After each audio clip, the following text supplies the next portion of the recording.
pull it in some. That way, like I'm a loud talker anyway. Okay. All right. Really, you really haven't heard me talk. All right. So we gonna get activated then, man. Yeah. So we gonna kick this thing right off, man. So all right, Blueprint crew, we are back. We are back with yet another episode of Personal Development Blueprint. And again, today we have somebody legendary in the house. I'm gonna say legendary, man, because I've had many of conversations with him, and he's dropped so many different nuggets on me, man. I'm telling you, I've got a lot of insight from this guy. And believe it or not, he's 68. Yeah. But he's sharper than most of us. I'm telling you. Like, I'm talking 3 days, not 3 days. Let me get that right. 3 times a day, like gym sessions. Like I'll come to the gym and he'd be like, yeah, man, I'm working on, this is the second session for the day and I'm still struggling to get through my first session. So he's been married 35 years. He's raised 4 kids and now he has 7 grandchildren in his corner. Yeah, just bring it a little more because it won't pick it up unless it's like closer. Okay. There. Okay, good to go. And he's lived a life of purpose and service. Please help me welcome my close good friend, Tony Gaines, everybody. Appreciate Tony you, Gaines. Appreciate you. Let's clap it up for Tony Gaines, man. Appreciate you, bro. Yes, sir. Tony, how you doing, man? Doing good, man. It's good to be on your podcast. I know we kick it a lot in the gym, and I'm excited for you, man. We talk a lot, and I appreciate the comments. You say I encourage you, but I believe that you encourage me at the same time. I believe that we all have something to give, and we're never too old to learn. So I'm constantly learning from y'all, man. Absolutely. As we're spewing out all the nuggets. So with that, I first let me back up, and I do want to say thank you for being here. You know, taking time out of your schedule. Wow. To we all have a lot of things that we indulge in, and you have a nice schedule going, man. Like I said, you're in the gym 3 times a day, which is at least 2. At least if I was in the gym 3 times, my wife would come and pull me out. Oh, she definitely. Yeah, she'll come and find me. She's like, all right, enough of that. Enough of that. You've been there a little too long, but no, man. I sincerely, I appreciate you being here, man. And we're gonna kick things off, man. So, as I mentioned, you're 68, man. Like, I wouldn't have believed it if you didn't tell me. You still sharp. You still active. Like, what's the secret? Is it like water, weights, or just minding your business? Like, what's the secret? All that above. All that above. All that. Well, one of the things I do believe in, Jay, is I've been through a lot in my lifetime, and you wouldn't know it by looking at me now.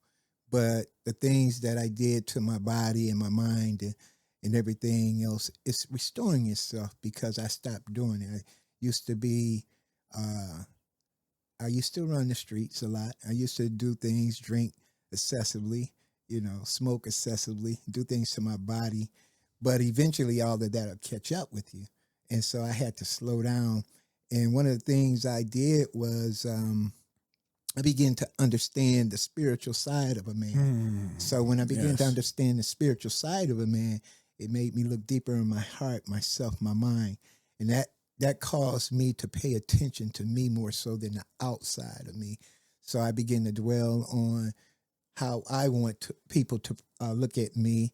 So I started looking at myself differently, thinking differently, pursuing my dreams differently. And all of that began to restore everything I had lost in my life. And that became a place for me to be healed. So I really had to pay attention to me more so than everything that was outside of me, mind, body, and soul. And I started with my spiritual man, and that became the balance for everything else. That's powerful, Oh Tony. man, I'm getting the chills as you talk, man. I'm wow, listening, and you named three key things: mind, body, and soul. right, Like just focusing on those three, and you'll be amazed, like how your life can turn around. You mentioned that you used to run the streets. You did right, excessive smoking, drinking, a right, lot of stuff that we see today that's promoted heavily. yeah, It's promoted yes, very heavily, even from down to ads, commercial. They make it look fun. right, Hey, have right. this, and it's so many different things. What prompted you to, like, what started you with those type of habits? Like, was it the type of crowds, or would you just say it was the cool thing at the time, or what? Like, what what got you into those type of things early on? It's funny you asked that question because it wasn't the streets that got me into it. Mm, It was actually I had left the streets because I couldn't understand my destiny. I didn't know where I was going in life as a 17-year-old kid.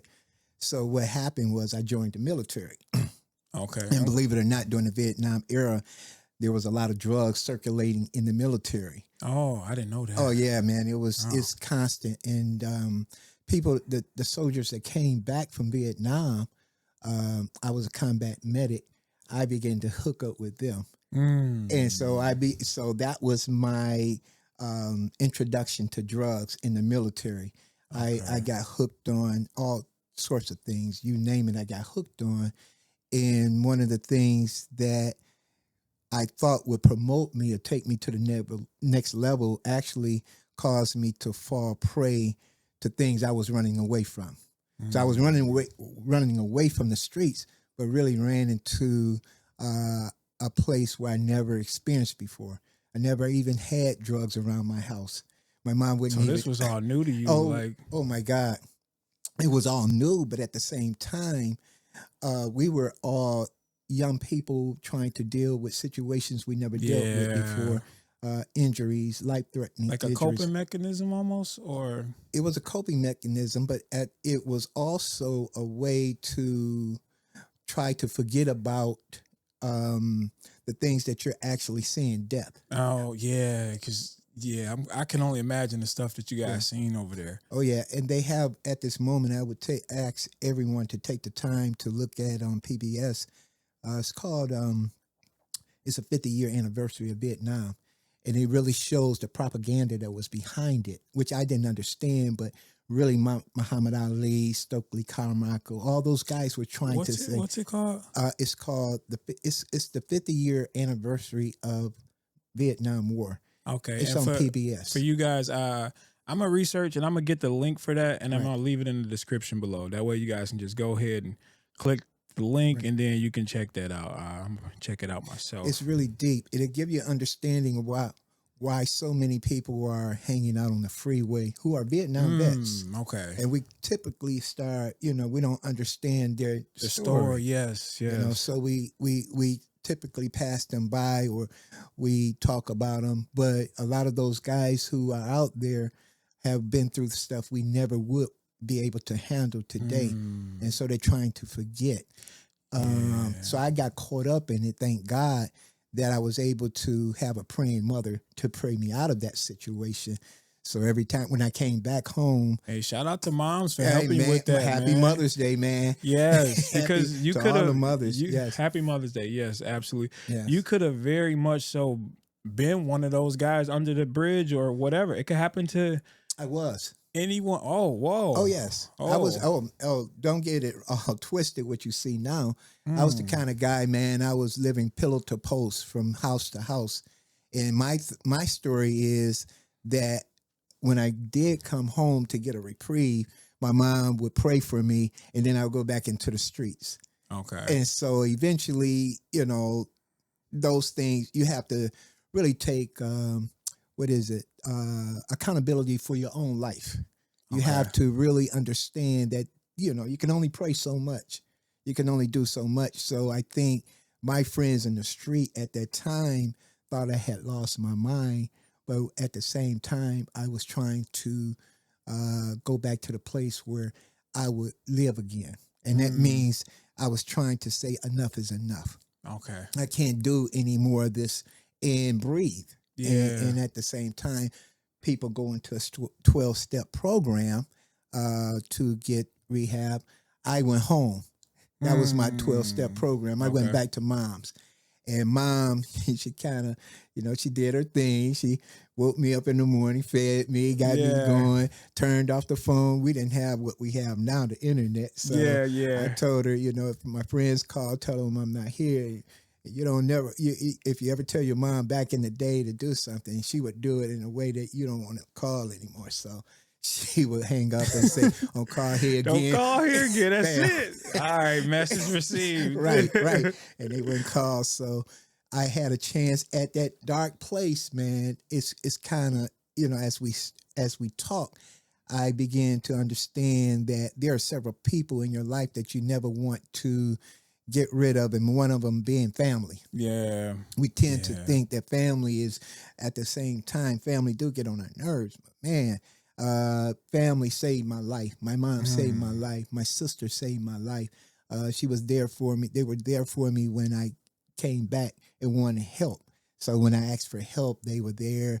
They guided me, and it's a creepy feeling to say, okay, I don't know where to start at in life. Yeah. And I had to go back into my yearbook, and I said, well, let me go and see what I wanted to be in high school.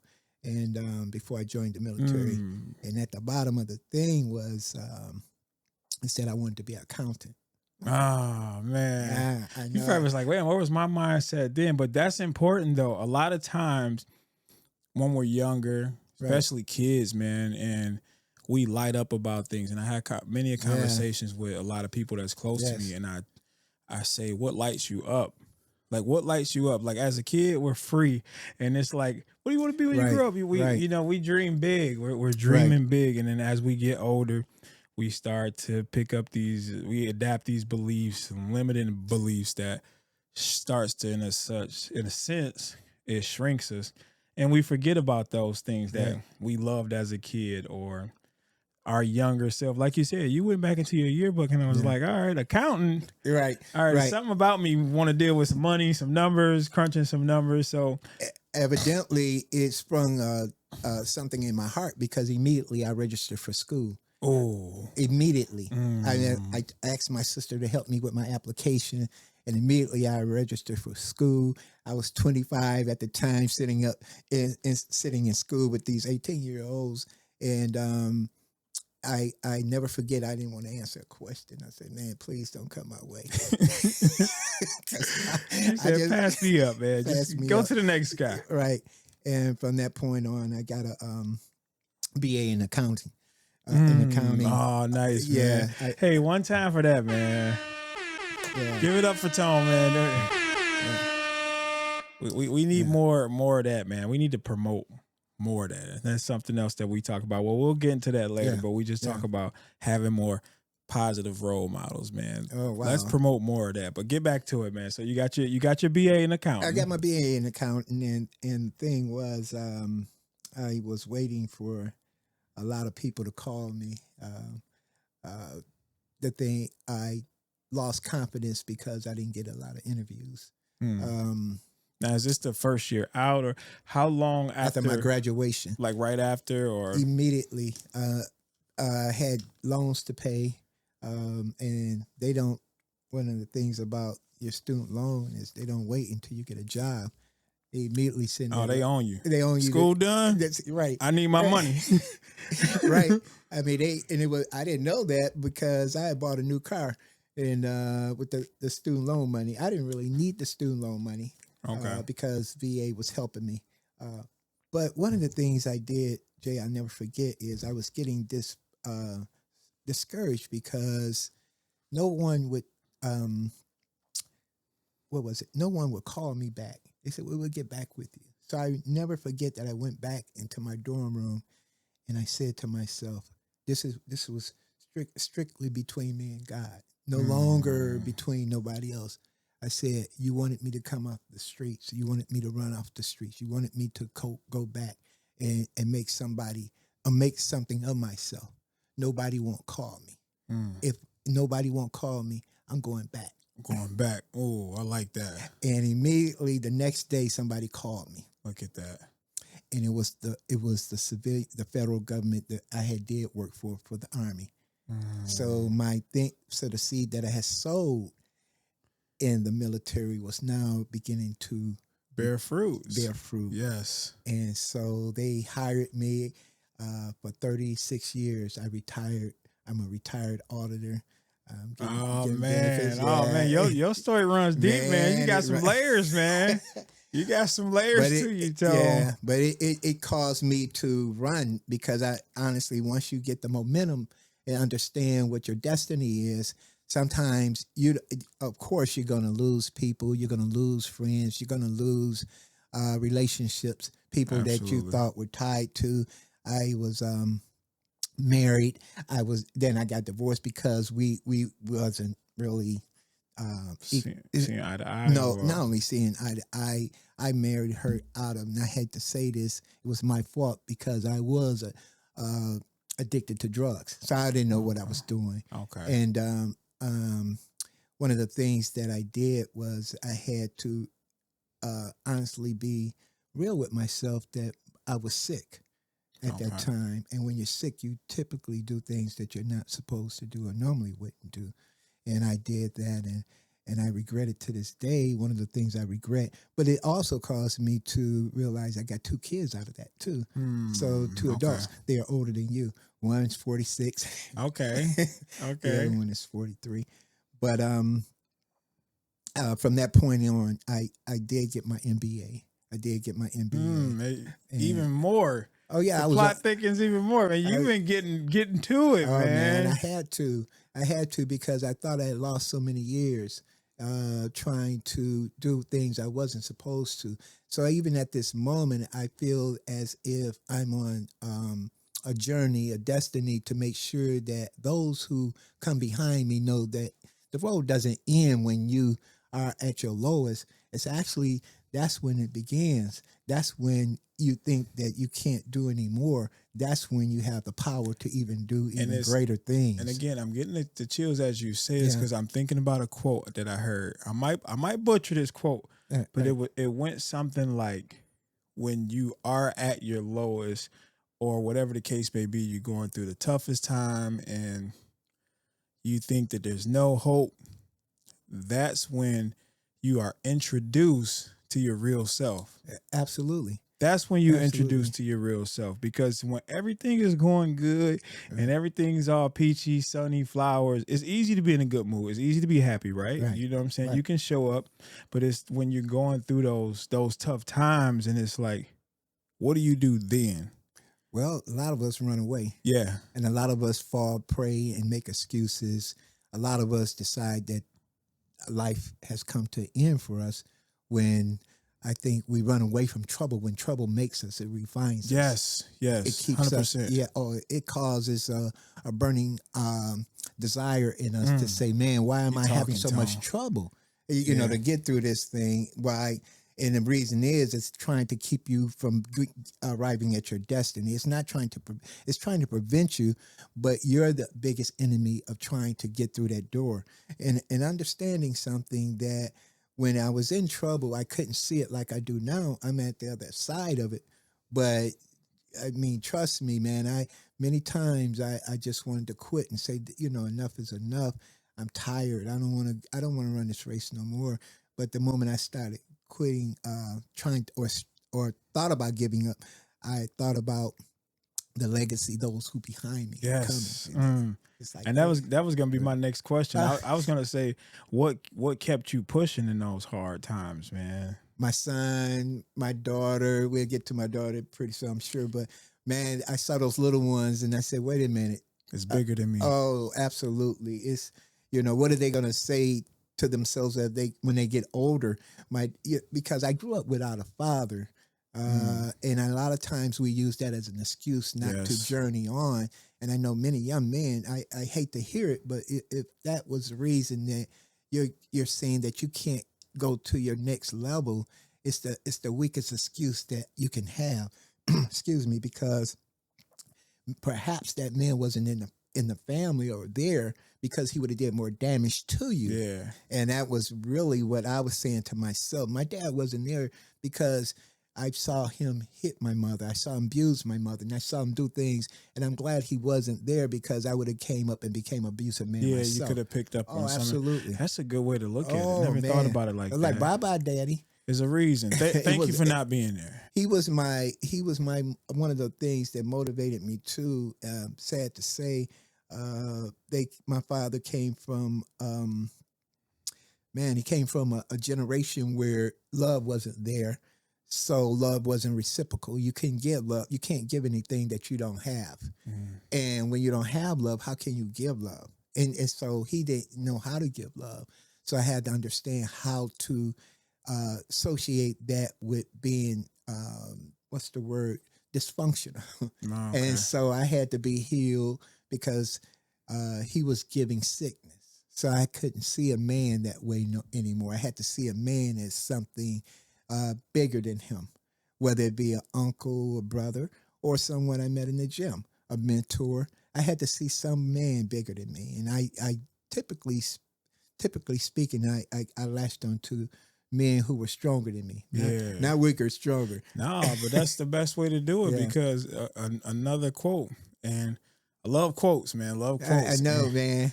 And there's a quote that said, if you hang around 5 successful men, you'll become the 6th. Wow. You know? Wow. And it goes the other way too. If you hang around 5 people that ain't successful, right, you will become the 6th. So you got to be careful the environment that you put yourself in. And it's funny you said that, but one of my favorite quotes, and I may not quote it correctly, but if you're the strongest person in the group, then your group is too weak. Yeah, no, seriously, man. That's a great one to think about. And it's a humbling one because a lot of times I know this was something that I dealt with. It was like I wanted to, because naturally I was competitive. So it's like, all right, I got to be the best. I got to be the best. I got to be the best. And then like once it just starts to feel too comfortable, right, and then it's like, right, all right, I'm stagnant now. Am I actually growing? And you notice, and I'm even using an example when I used to play the video game, and this was years ago, and I would play with these guys that was like, man, these dudes was like elite top tier players. And I felt so terrible when I played with them because I was like, man, I'm the weakest link.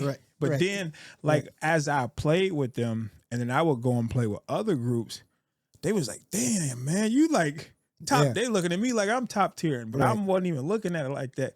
But I naturally got better from playing with these guys, you know? So it's literally, it's the same concept, you know, like you said, you want to be around people that are absolutely stronger than you, have more knowledge, more experience, and different stuff like that. So it's so into me, and I honestly think that I really treasure that coming up because I didn't have that.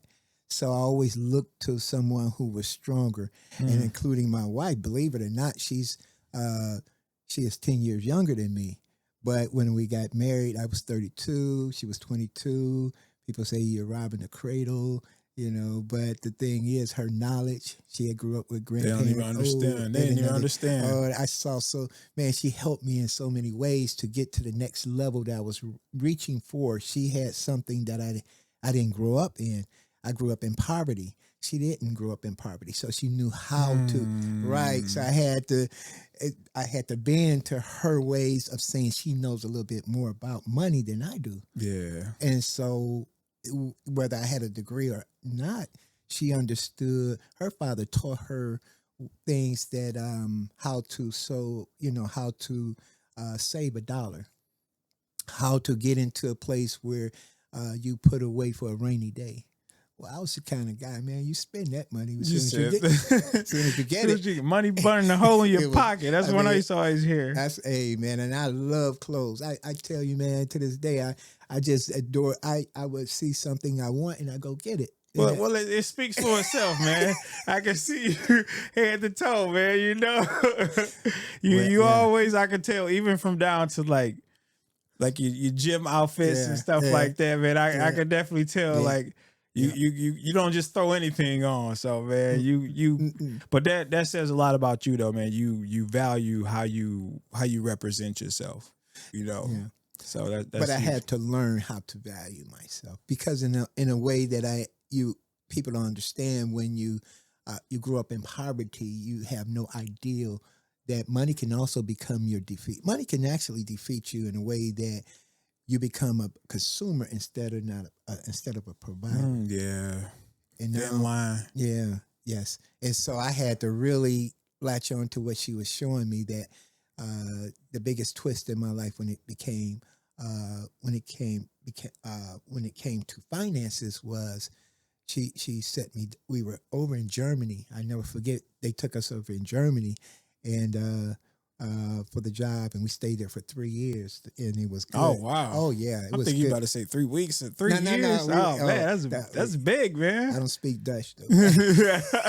I was gonna say, man, say something, Jerry. Come on. I mean, I can't even think. I can't even think of anything in Dutch. But the thing is, man, we got to know each other, and I went to brag to her about how much money I was making, and my wife has a way of saying things, and then when she say it, she moves out, and you try to figure out where you hit by a bomb or something because you sit there and you meditate on what she said, and she said something to the effect where, yeah, you have a lot to show for, but where is it?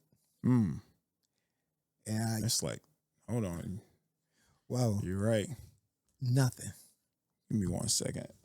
Technical difficulties. All right. We experienced a little technical difficulties, but nonetheless, we're back. We're back. Man, the conversation was going so good too.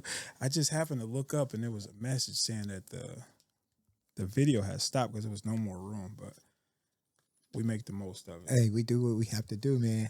I'm just glad that you have this type of expertise. You have really gone to another level with And this. I'm gonna tell you something, Tone. The old me would have still been trying to like figure it out and be like, man, I need to get this, make it perfect.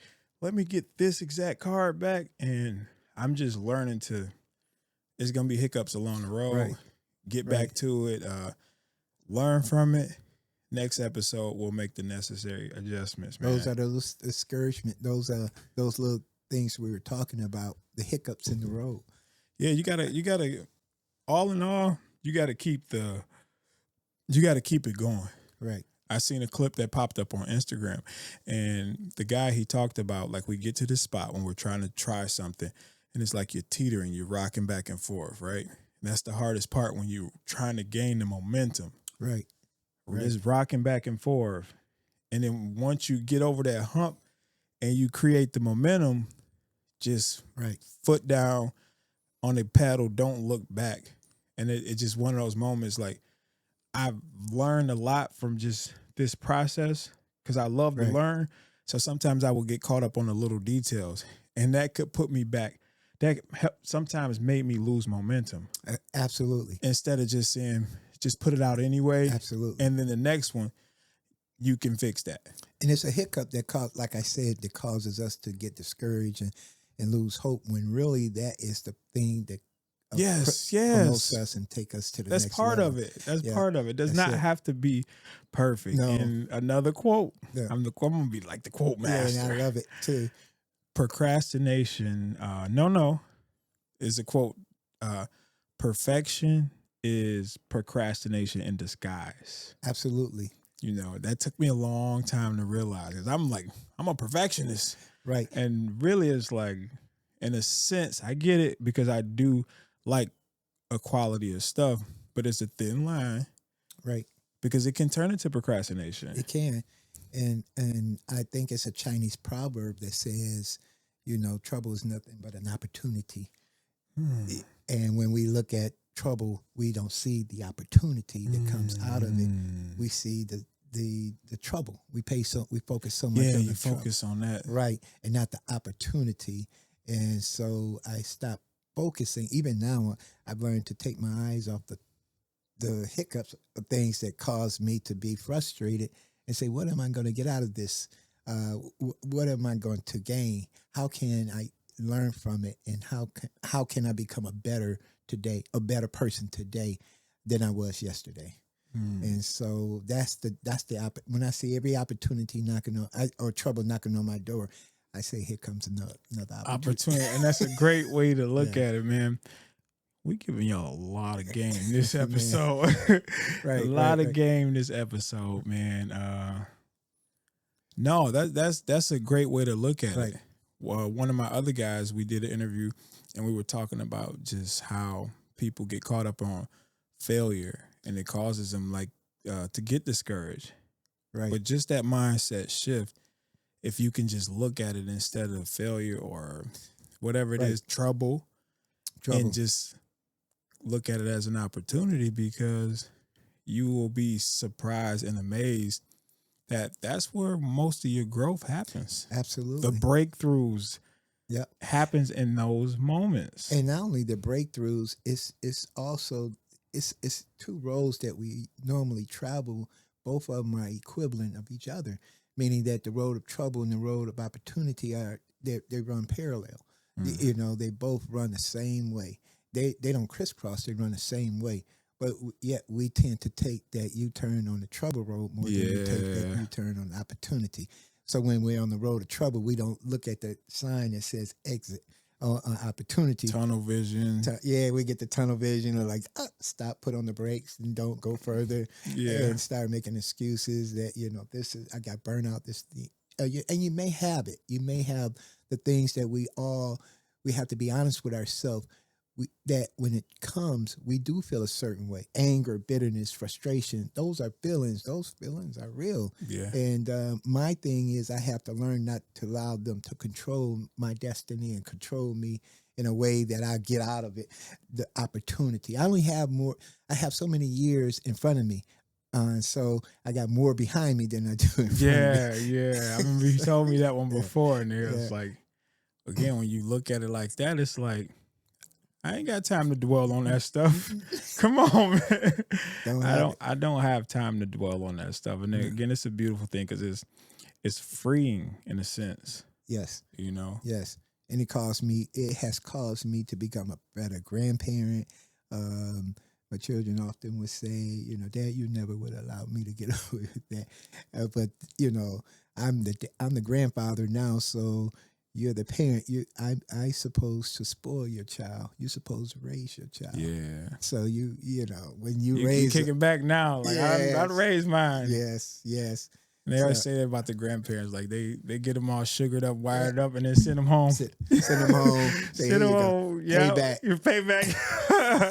The ultimate give back. So I notice you speak a lot about family, not just today, but just whenever I see you. That's a big theme in your life, and you've been married 35 years. Yes. So what helped you keep that strong bond through the ups and the downs? Wow. Mainly, you get to know each other way of thinking, and you get to relate to each other in a way that does not decrease one another.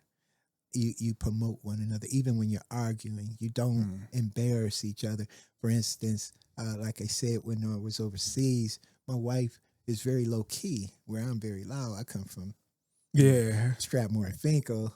Okay. Shout out Strathmore and Finkel in the house. Man. Come from over there, man. We loud. We get loud. You said a little bit loud over there. She grew up in Roseville. I didn't even know where Roseville was. Okay. I used to stay in Roseville, but I didn't know that, Jay. I didn't know where Roseville was. So she's very low key, and when she would say something, she was teaching me how to disagree without causing a ruckus or what's the word? Just being boisterous in a manner that would decrease her and promote me. Yeah. But even if I was wrong or she was wrong, one of the things we wanted to do was not embarrass. So what grounded us and what rooted us was our faith in God. We really had that faith in God, that both of us, honored each other. I honor my wife. She honors me. My children, they see the honor. So they see the relationship. They would choose hopefully they want to choose a man that resemble My daughters would You choose a setting man that would, example. yes, set the example that they saw coming up. And the same thing with my son. He would see his mother as not trying to be boisterous or embarrass that man to the point where she may know a little bit more, but she will not, embarrass him. Just but being humble about it. Oh, humble, man. That is, I mean, as my mom, a lot of sugar, man. You could really reel in a guy with a lot of sugar than salt. If the women only knew how much power they really had. Oh man, they have so much control over it. They don't know it. They don't know it, but a lot of times We gonna edit this part out. No, I was kidding. No, but I do. I honor my wife. I've been married 35 years, and like I said, the first one didn't last. But one of the things my wife did that really reeled me in, Jay, she didn't judge me based on what I had. She didn't judge me because I was broke. Just coming into a place of trying to find myself. So I was on the job for just a matter of 2 years, maybe not 3, and in walks my wife on my job, and from that point on, I was auditing her boss, but her boss came to our wedding and said, "I see you got something out of this audit." It's funny how the tables turned there. Yeah, it turned, and she has been my good thing, man. She's been the best thing that I've had. I can't say that I would be here if it had not been for her encouraging me, pushing me. I've lost a lot, financially, as far as trying to bring the family up, but she would push me, Jay, and I think we had this conversation where she told me, if you lost it, you can get it again. Yeah, and that's huge right there, man. That's huge. You don't see that in a lot of people. Right. Most people ready to, I'm gone. I'm out. You done did that. You irresponsible. You this, speaking a lot of whatever we want to call it, negativity into you, as to where she was like, you'll get it back. Like, just that right there. Right. It'll inspire you to get it back 3, 4, 5, 10 times. Make you run out there and dig a ditch. Man, listen. Listen. But that just shows, you mentioned earlier that, people will make their little comments, you rocking the cradle, but that shows how much wisdom. They didn't even understand. She sounded like she's ahead of her. She's been ahead of her time. She was ahead of her time, and that set her off to the point where, I don't know, age is nothing but a number. Absolutely. 10 years, I know a lot of people say, well, 20, 30, but it's where you are in your maturity. I was very immature. She was very mature. I had the age that said I should be teaching her, but I had lost years in the addiction. I had lost years in trying to, run after people and not invest in myself.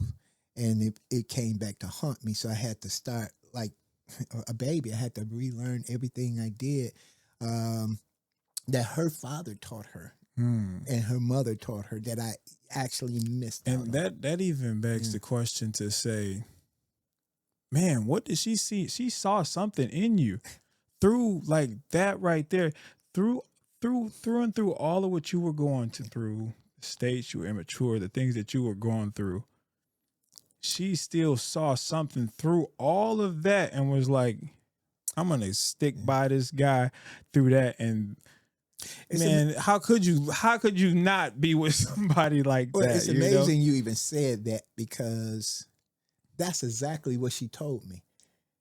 As a matter of fact, when she saw me pull up in my, back in the day, it was called the escort pony. So that's the lowest of the car you can get. That says you have no money. Yeah. It was a demo.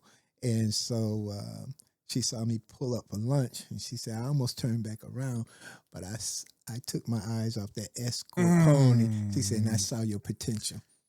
So she said, I saw more in you than what you were driving. That's deep, man. And that caused me to say, she's the one. Yes. She's not looking at what I have. Absolutely. She's looking at what I can gain. And I'm glad that you said that, man.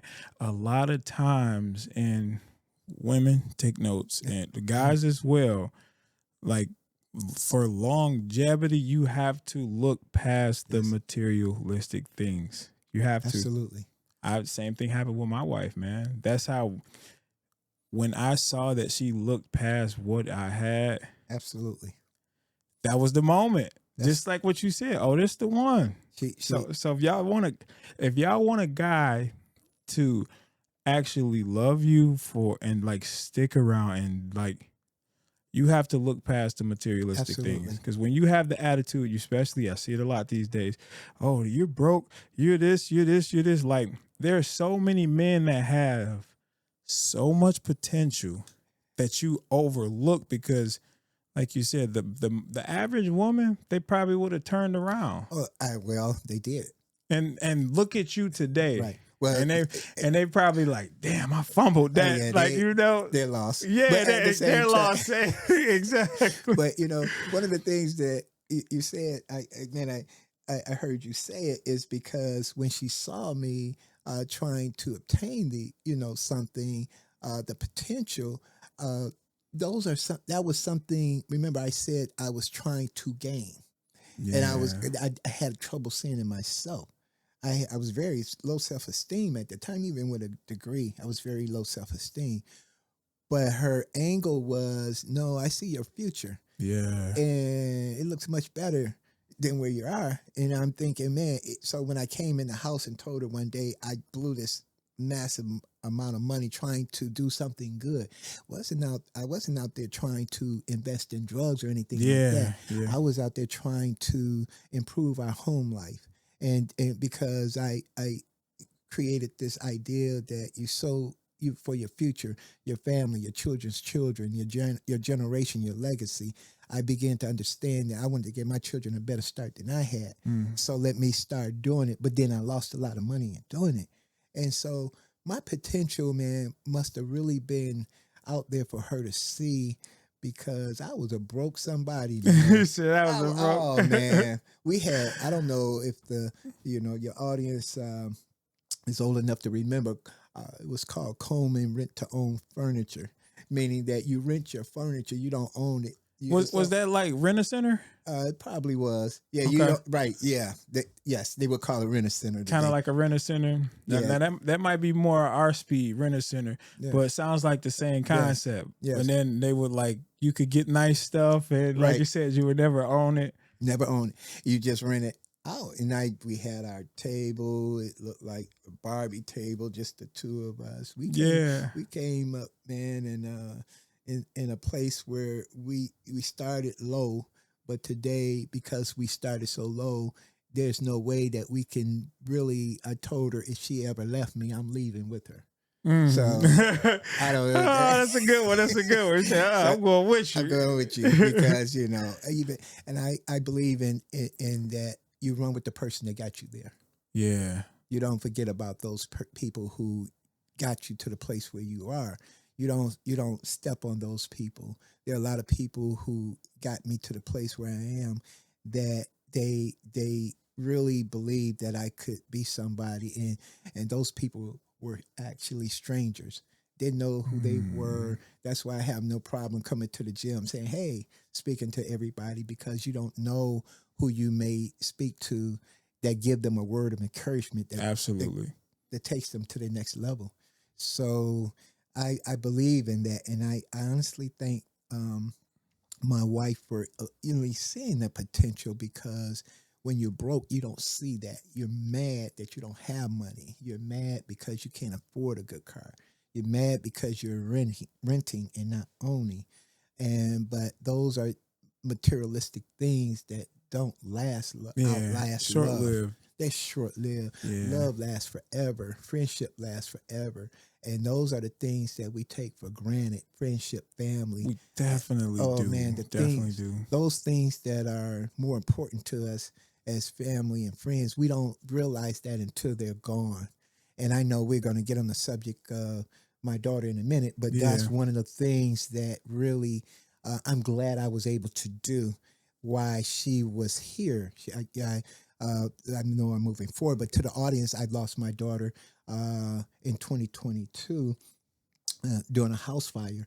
And one of the things that we often don't do is we don't tell each other we love each other. We don't Mm. tell each other.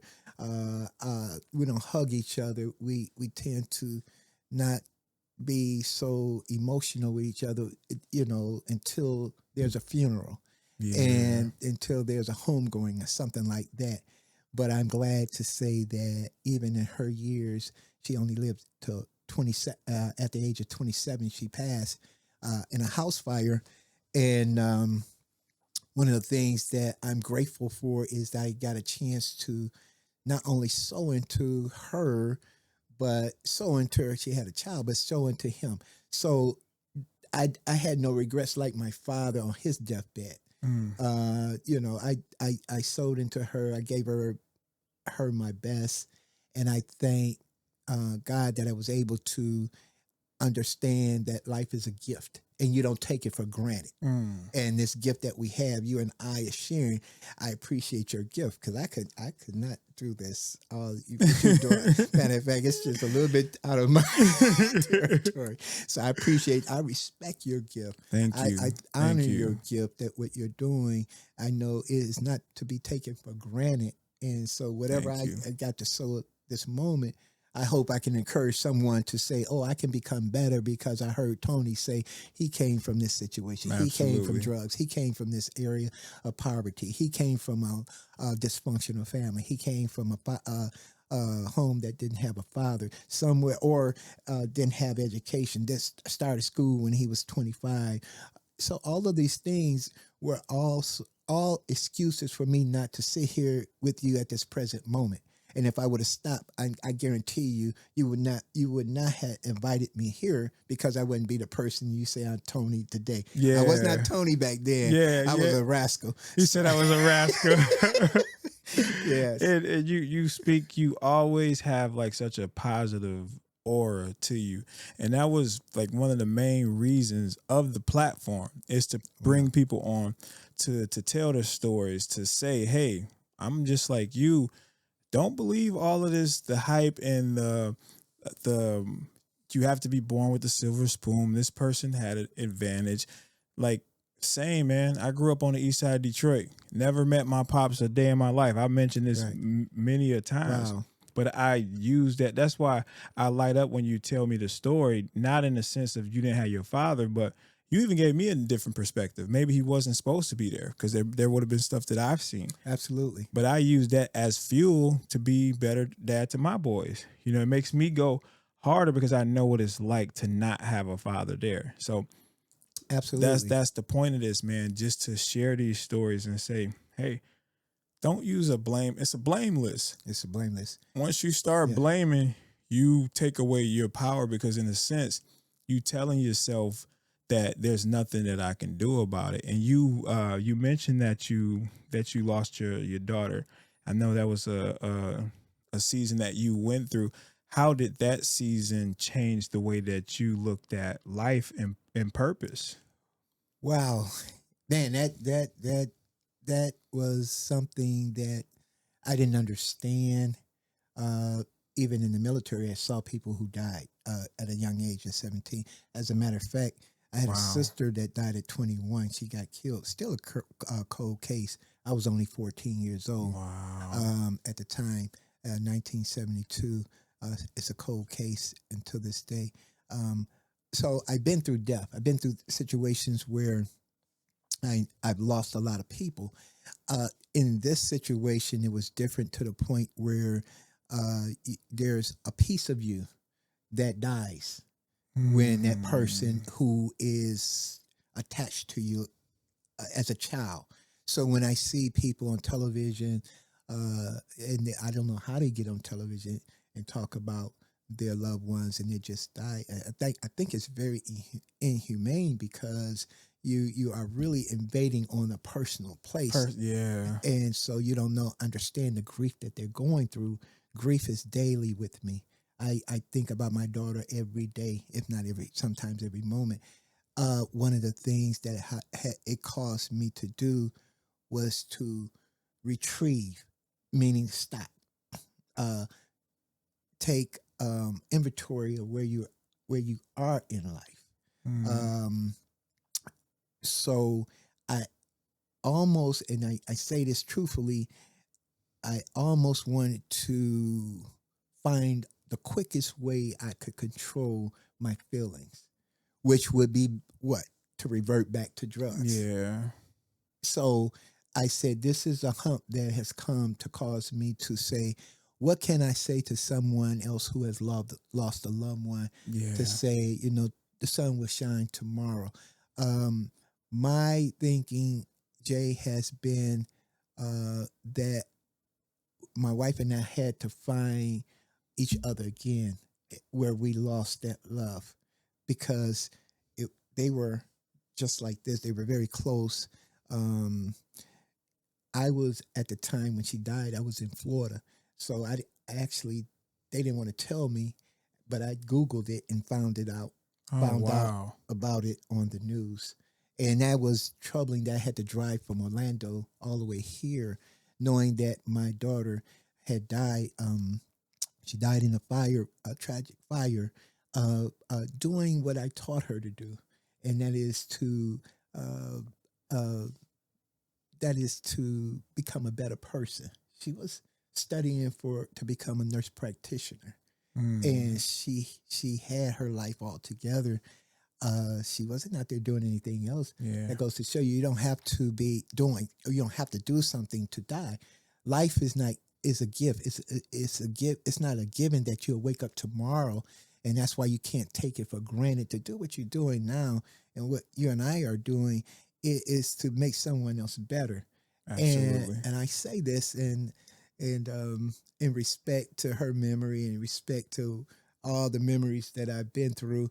I never saw an outpouring of love like that in my life. Wow. From the community, from the family. They showed up for her. Oh my God. Even the person who did the homegoing, the funeral, he was just amazed by it. He said he never saw anything like that. So I thought to myself, how could I pay my community back? That shows the type of impact that she had. I didn't know. How did you feel in that moment, just seeing how many people, like, I'm sure you know that your daughter was loved and you know that she was a great person and she's walking in her purpose. Right. But when you seeing that many people show up, like, how did that make you feel? I honestly said, I smiled because I said, well, I know that something caught fire in you. It wasn't just a fire. It was actually, you took what I had and you took it to another level. Yes. So what I did in my little circle, she broadened it. She took it to a place. To the next level. To the next level. Oh, my God. I mean, and I sat there and said, well, okay.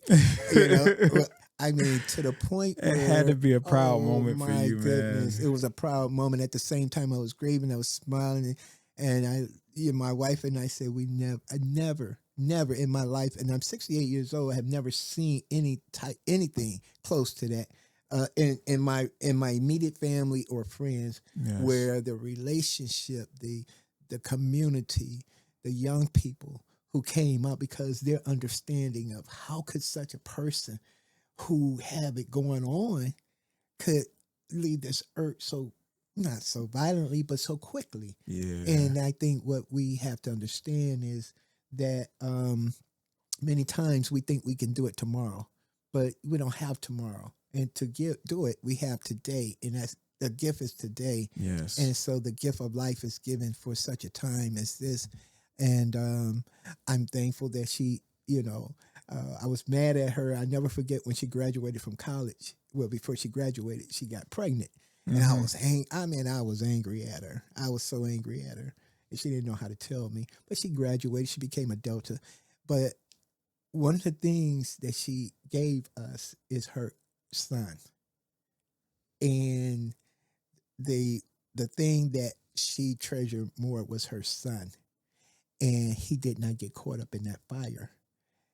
It was like a way of leaving him to us. Her legacy behind to say, do a good thing.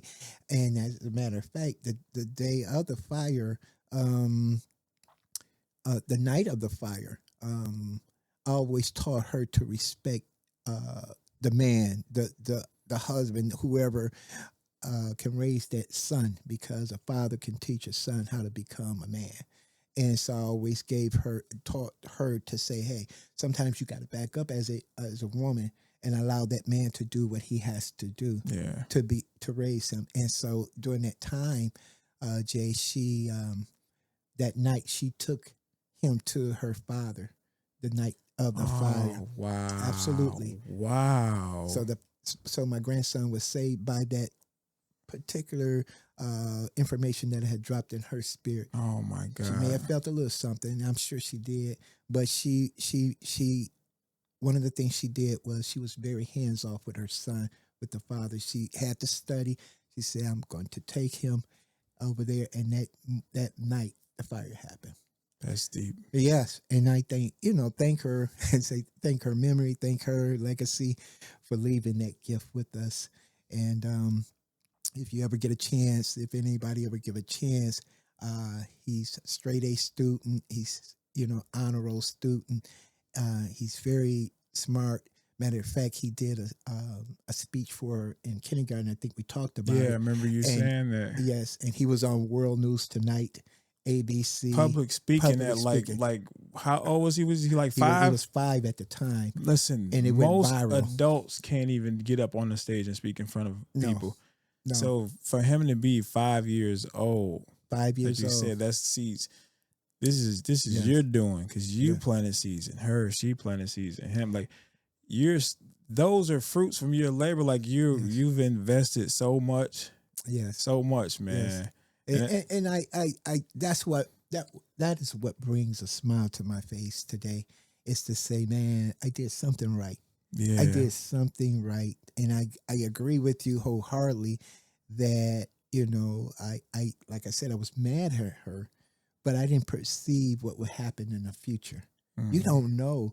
I mean, we get angry at people, we get angry at our loved ones for messing up, but mistakes happen. Absolutely, and we're human. Oh my gosh! And that mistake actually became a blessing, a big blessing, enormous. Like we not even gonna slight that. Like that was enormous. That was huge, man. That little guy is like, when you would talk about him, he remind me of the guy, what was it, Smart Guy? That TV show used to come on. Right. The guy who was like in college at like 10 years old, and he just was ahead of his time. But we talk about that, just being ahead of your time. Yes. And not only ahead of his time, it's almost as if you want to say, wow, was he here before? Yeah, man. No, seriously. We always joke about things like that. But when you see certain things in people, it's like, man, I get the saying that they say now. He's been here before. He's been here before. And just speaking about your daughter, you guys started a scholarship in her name. So So what do you hope that it creates for the people? What do you hope that it creates for the people who benefit from it? Who benefits from it? A start. A start. I want to know how could I repay the community back for sowing so much love into us? Yes. And how could I describe her memory at the same time? So we set up, thought about it, said, man, where was she at? And so we set up a TG. It's called a TG Fire Prevention Foundation. If you go out there and Google it, you'll actually see everything on it. And what we decided to do as a family was to set up this foundation that would sow a scholarship into the person who would that best resembled her qualities, that best resembled her attitude, that best resembled her fortitude, her aggressiveness, her like I said, she was a Delta. And our first year doing it was not last year, but the year before. We started off with $5,000 scholarship, and this year it's going to be $10,000. Oh wow! It's going to be that's awesome, man. For those who are trying to either one, a freshman in college, or two, going for their masters, whatever the situation may be when it comes to education. you're trying to get to the next level, but you're having difficulty doing it. And I understand that from the principle, from the point where I was broke. I was eating Fruit Loops and Yeah. Frosted Flakes in college and peanut butter sandwiches. And so it's a struggle for freshmen. It's a struggle to get that education, and somebody comes along and say, "Hey, here's 5,000." A stranger comes along and says, Yeah. "Here's 5,000." Like an angel from above. Above. Oh my gosh, man! I tell you. So when the recipients, the first recipients got it, they were so teary eyed, and they were like, I can only imagine, "Oh man. my gosh!" They were Like you said, especially from being, you were once them. absolutely. And I think that's important too, man. There's so many things that went into this scholarship that helped align, because you're hitting it from so many different angles. You're not just throwing something together. It's very meaningful. No. Now, and at the same time, I wanted to say, how does this best represent her memory? Yes. And it can be passed down to her son, who can carry it further. And because it has legs, it will run. So she will always be remembered in the minds of the community, because the community has this bigger purpose than the family. The family has a purpose, but it was always the village that expanded that purpose. It was a village that got me to the place where I was, and it's a village that would go take us further. We got away from the village of saying, "You hurt, I hurt. You need something, I need something. What are you missing?" And that village is something so out of whack now, should I say, because we tend to think we're enemies now. When we don't need nobody. I got it on my own. And yeah. Matter of fact, man, we're brothers, more brothers and sisters than we think we. I mean, honestly, I have drawn closer to some of the people in the gym than I have with those who are my relatives, because we tend to talk more privately about things we wouldn't even share with our family. Seriously, because they wouldn't understand it. They wouldn't understand it. It's almost like magic, man. We always, notice, like when we had those conversations, it's all of us always kind of be in that same type of realm. Like we all got our own path, our own story, but ultimately we on the same frequencies. And I noticed that, man. Even a while back, man. Tom, how long we've been talking? It's been like years now, man. It's been like at least 2 years, at least. As a matter of fact, I told you or mentioned to you, my nephew is going to be mad at me because I was supposed to be on his podcast before yours. I remember you telling me that. Hey, nephew, I apologize. Peace out, this has been a long time in the making. Like, I've been trying to get your uncle on here before this was even a thing. I'm telling you, before I even made my first episode of recording audio, man, like we had so many great conversations, and I would always say, man, like the world need to hear this, man. They need to hear this. Like you said, we get so far away from, and even I'm guilty of it myself. What you just said, we gotten away from the village and like how close knit, like the family, how important that stuff is. Again, I'm guilty of it myself. Like I'm trying to spend more time with the people that I love, and it's not anything personal. Like I just decide not to spend time with them. I go into, my wife will tell you, I go into this robot mode, man, where I'm like grinding to make this here possible. Yes. And sometimes I do forget. I'll be like, man, all right, you got people around you that need you. They need a little bit of that love. So she'll start getting on me, man. Like I know when she get real snappy with me, I'll be like, all right, I gotta snap out of it and then give her a little more love. Her, my mom, like I had conversations with my brothers. Shout out my mom, my brothers, my mom, my wife. Like I'm working on doing better in those areas, putting time aside to be like, all right, let me still make sure I make time for them as well. Right. And we all have, we get in our a little circle, I call it, and we tend to think that this circle is so important until we hear of things that out of the ordinary, things that shock us back into the village, things that bring us back together, things that we want to hug, we'll grab our child.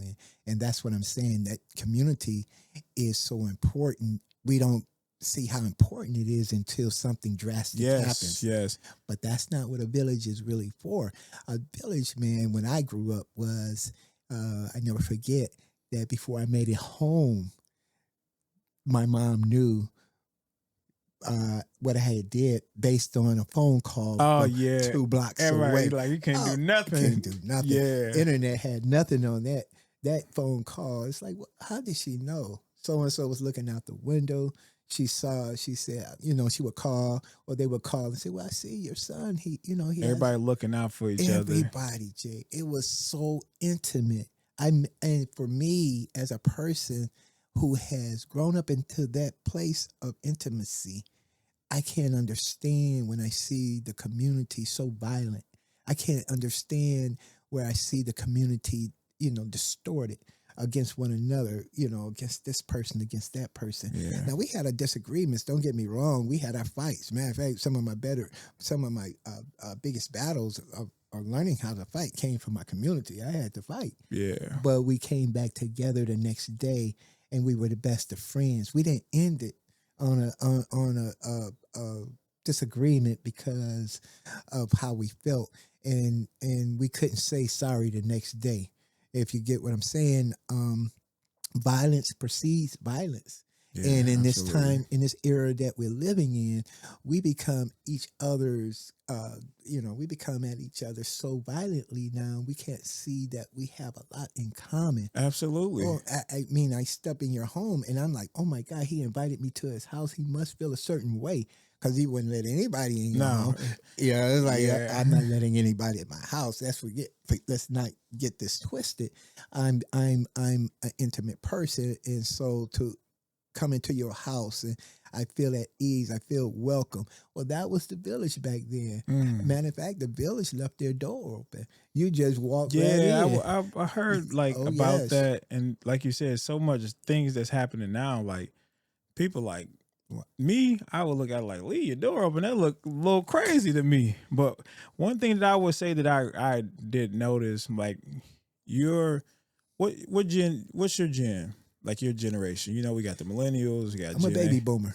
A baby boomer. Right. So I believe, baby boomers were more so, you guys were inside more, or not necessarily inside more, or is that the era of like the village stage and things like that? So look at it this way. Your generation, not you specifically, but a lot of them aren't so savvy with like the social media, the thing like that. So in a sense, the voice or the message of it is starting to die down because it's not being promoted. Everything's promotion nowadays, right? Right. People are influenced by what they see, promotion and things like this. So if we don't really have this right here happening, absolutely, how could the message get across other than the people in your direct circle and stuff like that? How can we get this message across to the younger people? Because if they don't get the message, then they don't know. And then that sense of community, it goes away. And we're seeing it with the evolution of it, because the voices are being silenced in a way, because it's like, all right, we don't see a lot of people we don't see a lot of the baby boomers on podcasts talking about this type of thing. So that needs to be passed on. Absolutely. So that the message can get carried, because that's how it happened through generations. The stories get passed on from generations and generations, and some of that stuff is getting lost, and you see it. I think this generation has so much information over. Oh my God! Like, who to listen to? Who do we listen to? This guy saying this. This guy saying do this. You can't eat this. You can't eat this. It's like you said. It's information overload. And information overload.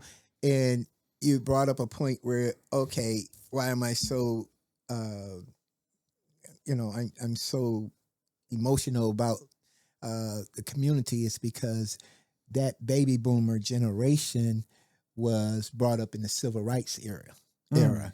Okay. We were brought up in the era where we had nothing but each other because society wouldn't let us in. So So y'all had to create oh, that we had to, camaraderie. oh, Okay. absolutely.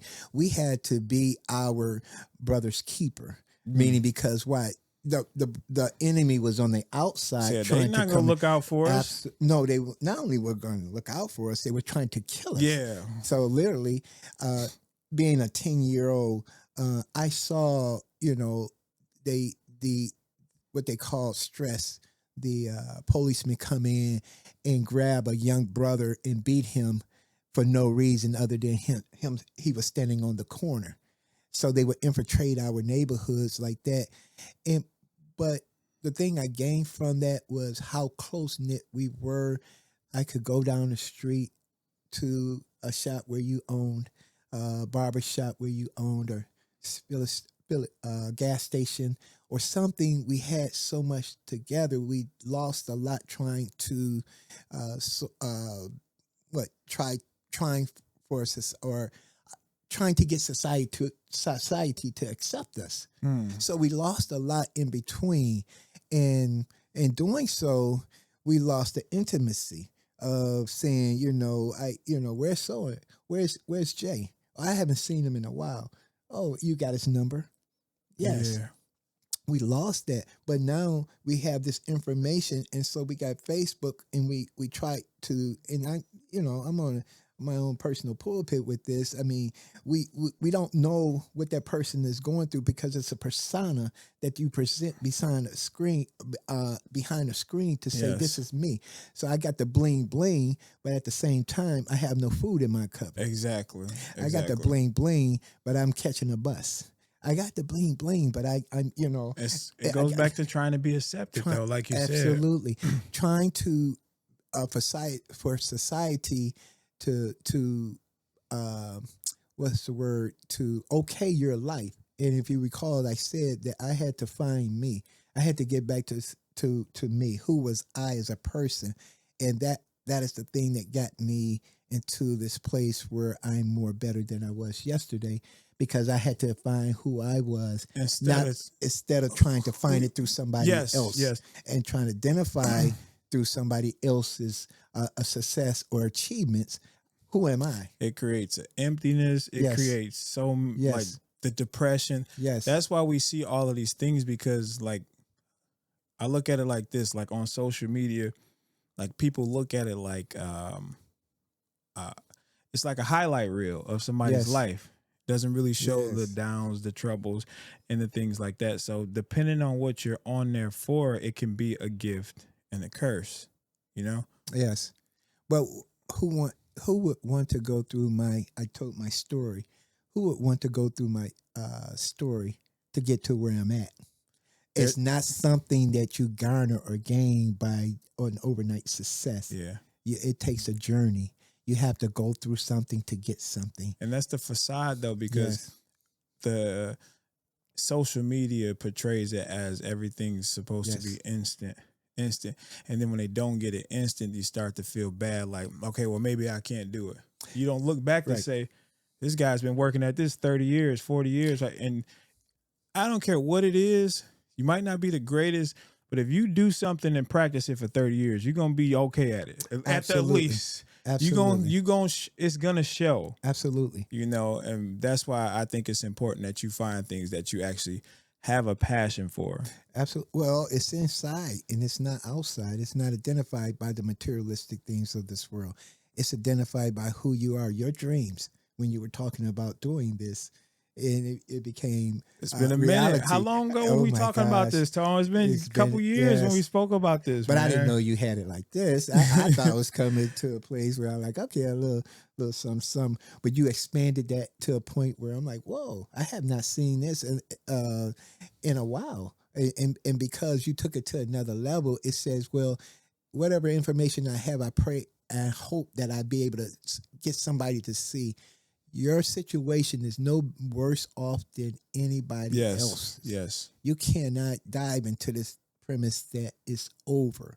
I had to actually, as a person of faith, a person who believes in God, a person who stands on biblical principles, had to go into therapy to get to understand why my daughter had to leave so early. So I Hmm. had to go dive into a situation where I'd never been before. Talk to me. What's reality? That was your first time going to therapy? Uh, Not only my first time, our community didn't believe Yeah, it. no, that's right. Family, Yeah, black folks absolutely. did not believe in. Matter of fact, if you you went into therapy, you were crazy. You were considered crazy, or you Yeah. were considered, something was wrong with you. But I had to take a back seat and say, okay, something is wrong with me. I don't understand this premise where someone who has life and is giving life and is not out there doing what I told them not to do, they are gone as quickly as I am. I had to understand something. One of the things I had to understand was this this thing called life is out of my hands. It Yeah. have nothing to do with it. I have no control over my children when they leave out the door. I had no I had thought I had control, even saying, no, you shouldn't do this, you shouldn't do that. But therapy has brought me back because a lot of people are going through discouragement. They're going through mental depression. They're going through a lot of things that they don't want to share with other people, and they, typically speaking, I've never seen a generation of young folks take their life like they are As many, now. yeah. Oh my gosh, I grew up where that was not a part of our DNA. Our DNA was, we talked about it. We had each other's back. But I can't not tell you how many young people said, well, I can't tell that to my family. I can't Bottling it up too, with the bottle me. fear of being judged, and Yes. again, that brings up the question of why are they afraid to express Right. those feelings? Even the way it's almost in a sense of, and I've learned this from me being a parent, my approach to talking to my kids, my boys, that sometimes if I come off a little bit too harsh and things like that, Mhm. it it bottles them up and they don't want to Right. share with me.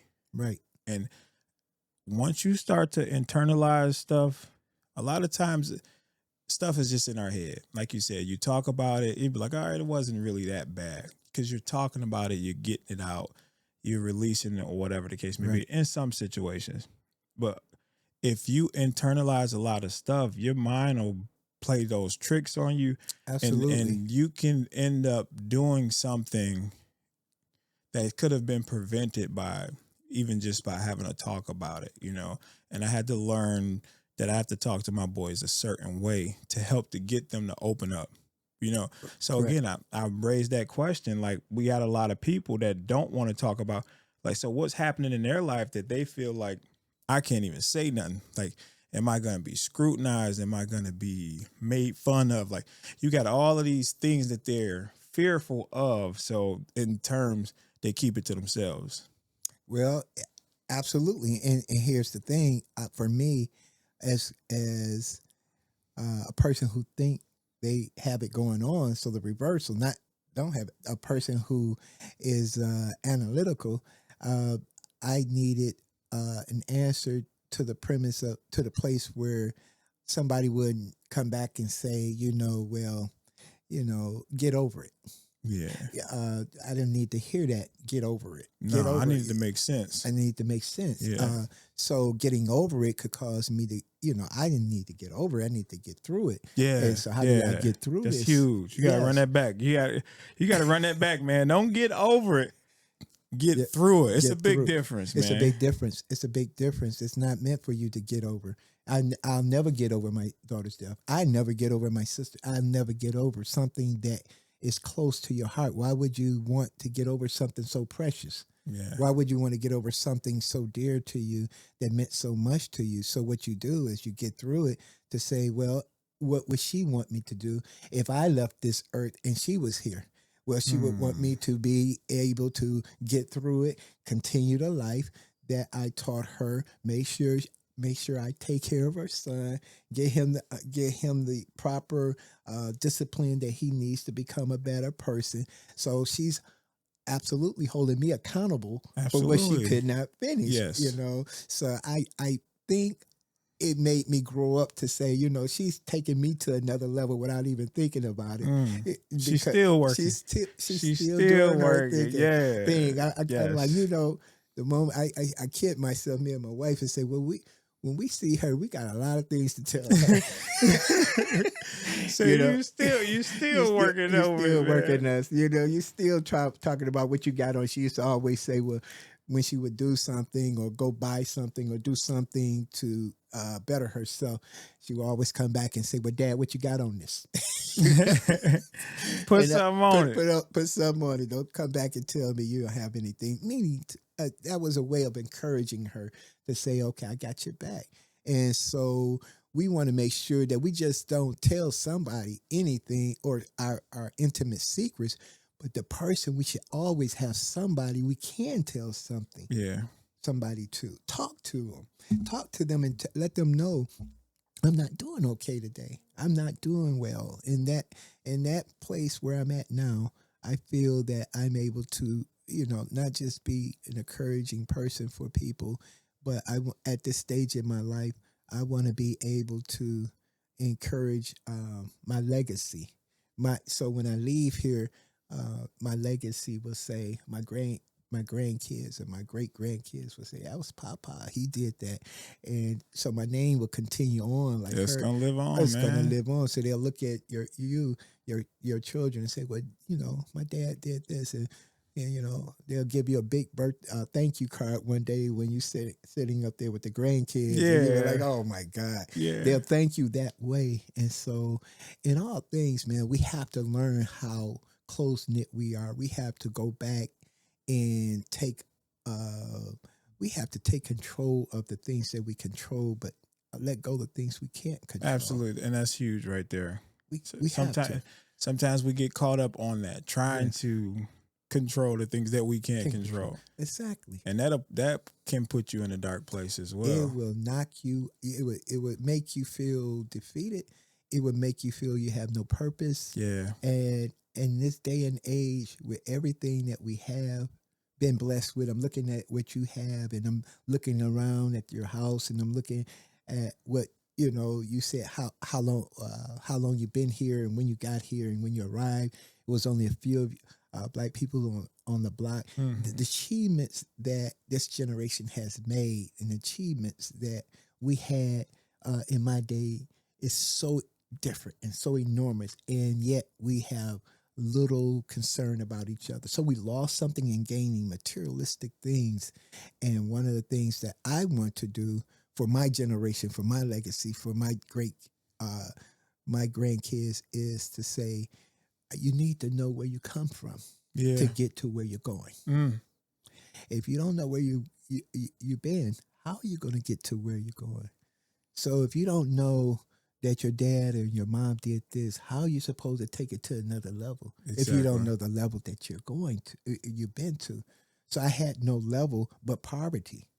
So I had to identify with something my mom always said, that you should be better than me.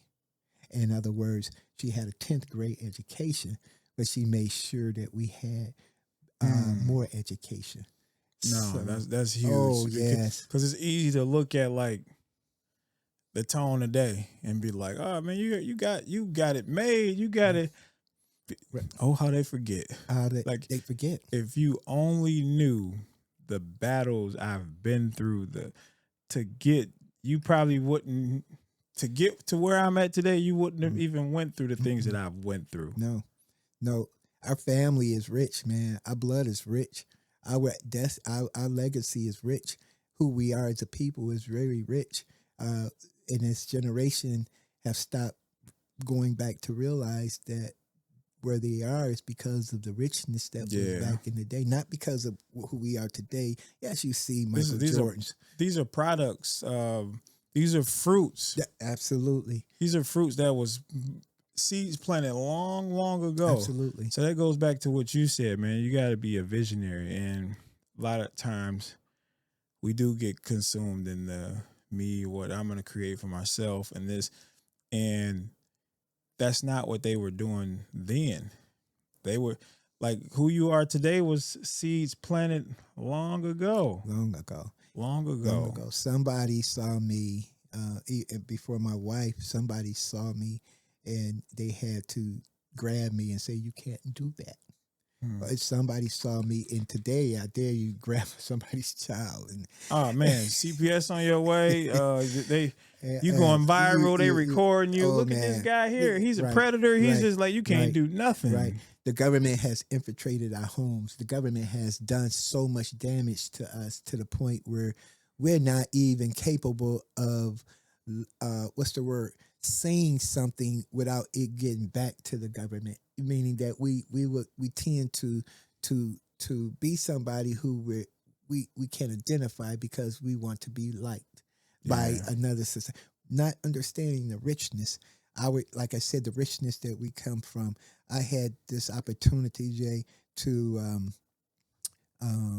do my DNA, my ancestry.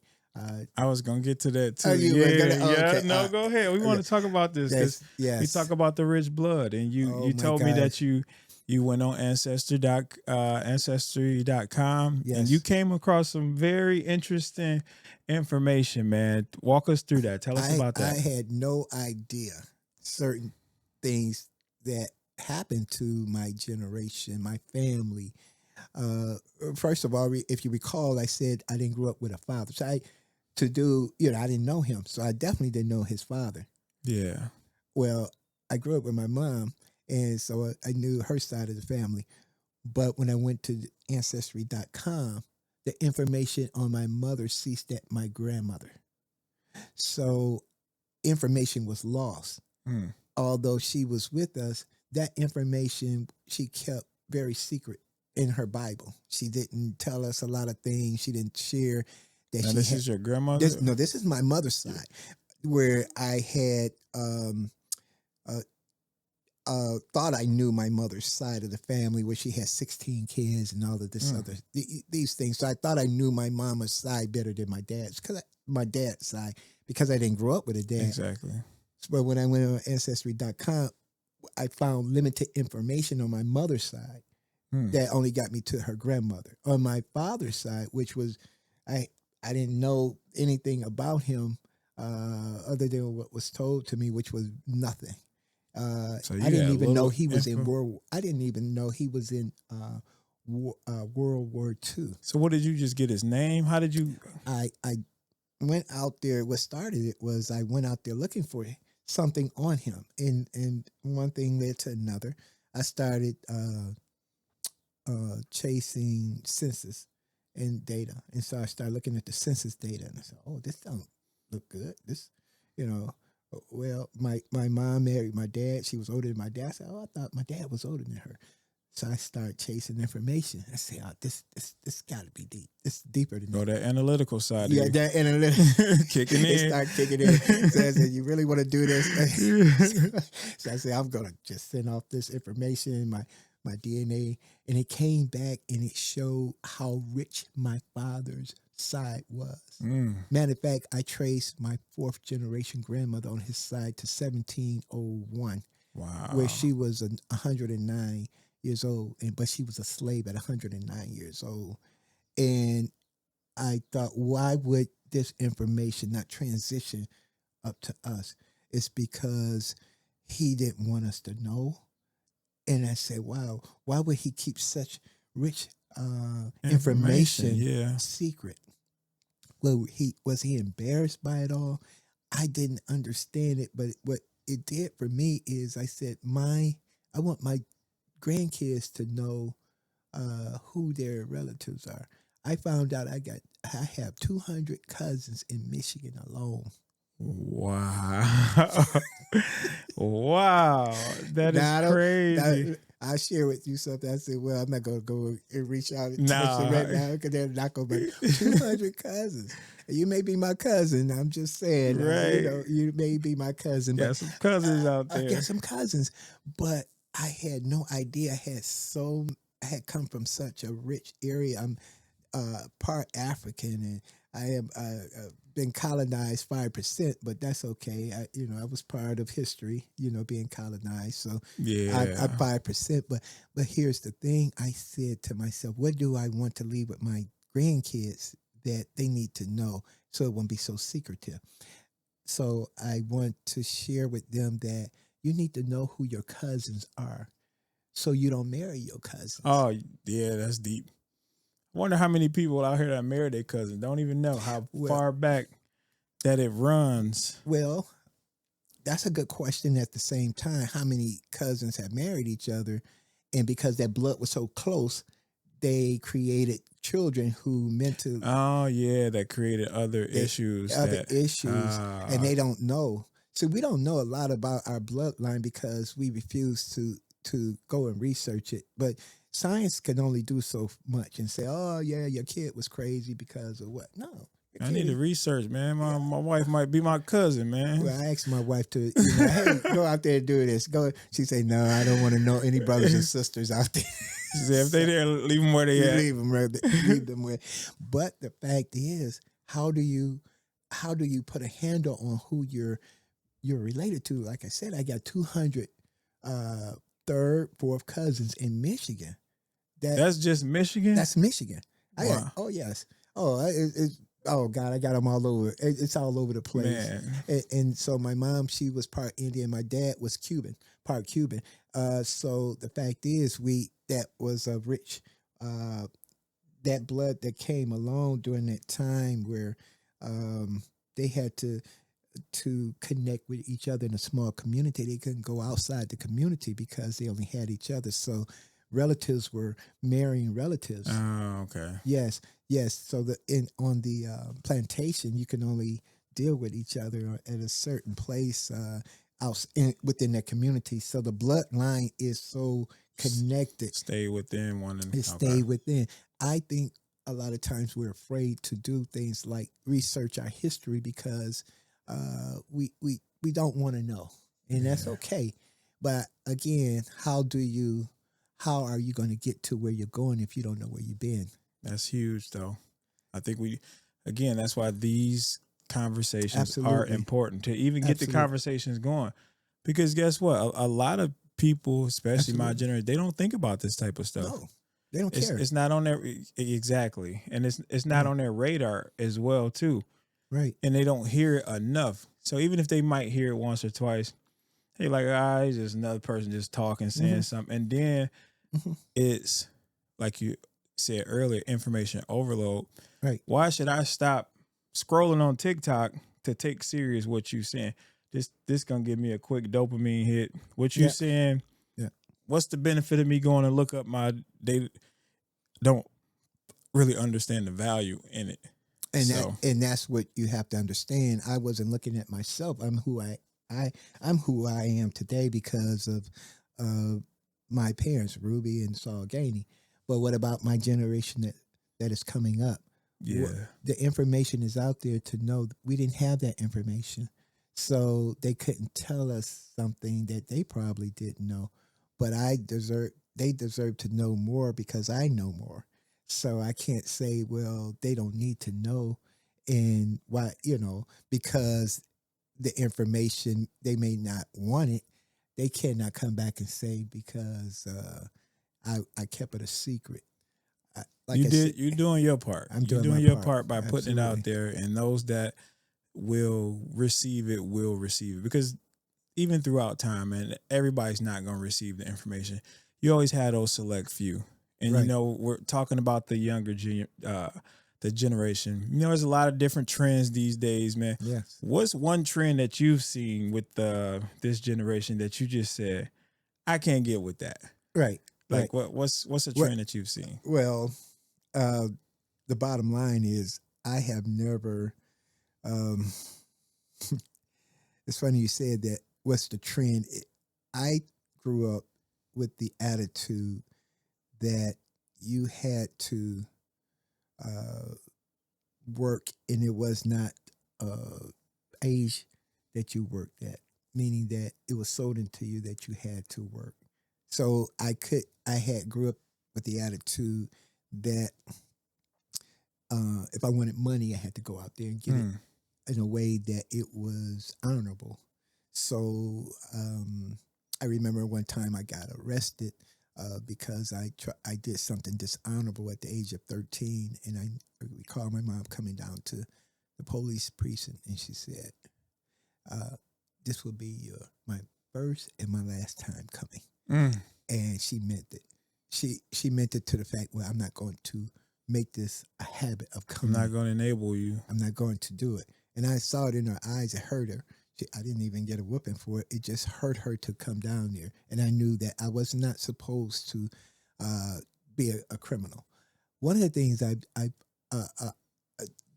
grew up on was this premise in the family. My faith was idle mind was the devil's workshop. It's not biblical, but an idle mind, Yeah. meaning that your mind always has to be in gear. We're not meant to sit still. You're not meant to just go to work. Your dreams are the equivalent of causing you to do better. And I see in this generation now something that I never saw before. I thought I would see, and that is idleness, Mm.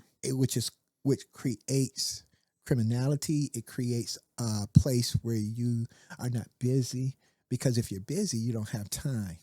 It's busy with the wrong stuff. Well, it's and that is called a different kind of busyness. You're right, but the idleness side of it is you're not pursuing your dreams. Yeah, because they navigate more towards the, like, if you're sitting and you're not planning out what you're doing, like, you got to be intentional about this stuff. Right. Like, if you're idle, I think naturally our brain will navigate towards what's more comfortable, what sparks the emotion, the negative stuff, the tabloids, the news, the drama, what's going on. And then, as you know, whatever you consume, you become. It becomes a part of you. You start to adapt those mindsets, you program your subconscious.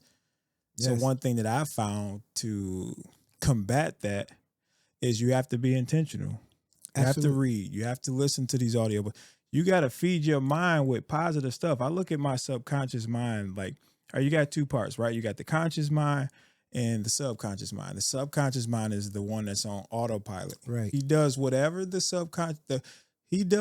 conscious mind tells him to do. He don't know right from wrong.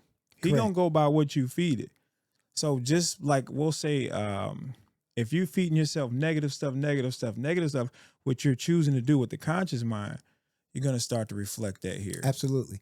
And one of the things you've done is you've taken that idleness that you thought about doing and you put it into action. Yeah. And it becomes a thing that runs on its own. So you have created a place where now it has purpose. Every person has purpose. Yes. Every person has a place where they can become better. The issue is not what am I supposed to do? The issue is whether I'm going to do it, meaning that it's hard to say, okay, I know. It's easy to say, I'm going to be an accountant. Like I said, the harder part is are you willing to get up and do the work? Man. Yeah. Sleepless nights. Yes. People crying, calling, man, you got to come out and party with us. I can't. You're different now. You know what I'm saying? You're different. But those all of the instant gratification things, though. Absolutely. I just had a conversation with my guy Jalen. Shout out Jalen. Had a great episode. We were talking about just how naturally we want to fall into things that make us feel comfortable. Absolutely. So I said it's either going to be two ways. You can either do the things now that are easy, comfortable, and then you're going to live. It's going to be hard later. Or you can do the stuff that's hard now, and then you'll make it easier for yourself later. Absolutely. You see, you're a prime example of it, man. We look at you like you're in shape. Come on, the average person your age is not going to the gym 2 times a day. Not even once, let alone once, but you're going 2 times a day like you're in shape. You look good. You're taking care of your business. You got multiple things that are going on, but you're actually doing the work. Yes. You're creating this lifestyle for yourself. Ain't nobody come and do this for you, Tom. No, and that my health is my wealth. Yes. you know, a lot of times we look at wealth, but if I didn't have the health, You can't even enjoy everything I else. can't enjoy it. Yeah. I can't. So I'm going to the gym to do what? So I can continue to enjoy Yes, your the foundation. fruit that I sowed. And so, yeah, going 2 times a day seems extraneous, but it causes my heart to beat better than the 68-year-old person. It doesn't cause me, it doesn't creates inactivity in my limbs. It doesn't create a place where now I'm spending more on medication. And I'm gonna even go a step further. Yes. Like a lot of like people that complain and be like 2 times a day, Right. as opposed to what? That's a good To point. doing what? That's a Chilling, good point. not doing anything. It's harder to not do it Right. than it is to do it because Yes. again, Yes. as you're not doing it, you creating this different type of foundation for yourself Absolutely. now that's not sustainable. So even if you did come across some money or whatever the case, you can't even fully enjoy it because the health ain't there. The health. So I retired 5 years ago, but at the same time, people don't know, and I didn't share it, that I had immediately, maybe 2 or 3 months before the pandemic, they diagnosed me with cancer. Oh wow! Absolutely, and that took me down another level. And for me, I'm like, well, I've always gone to the gym, so it's like, what are you gonna do now? Your health is gone, this, that, and the other. So I'm gonna get up. And by the way, when I get up, I'm gonna be better. And by the way, when I get up, I'm gonna make sure I don't come back to this radiation. And so you got a rare mindset, Tom. Oh, I have to. I'm not. Oh, I can't allow my present moment to defeat what I've been through in the past or what I have in the future. I can't do it.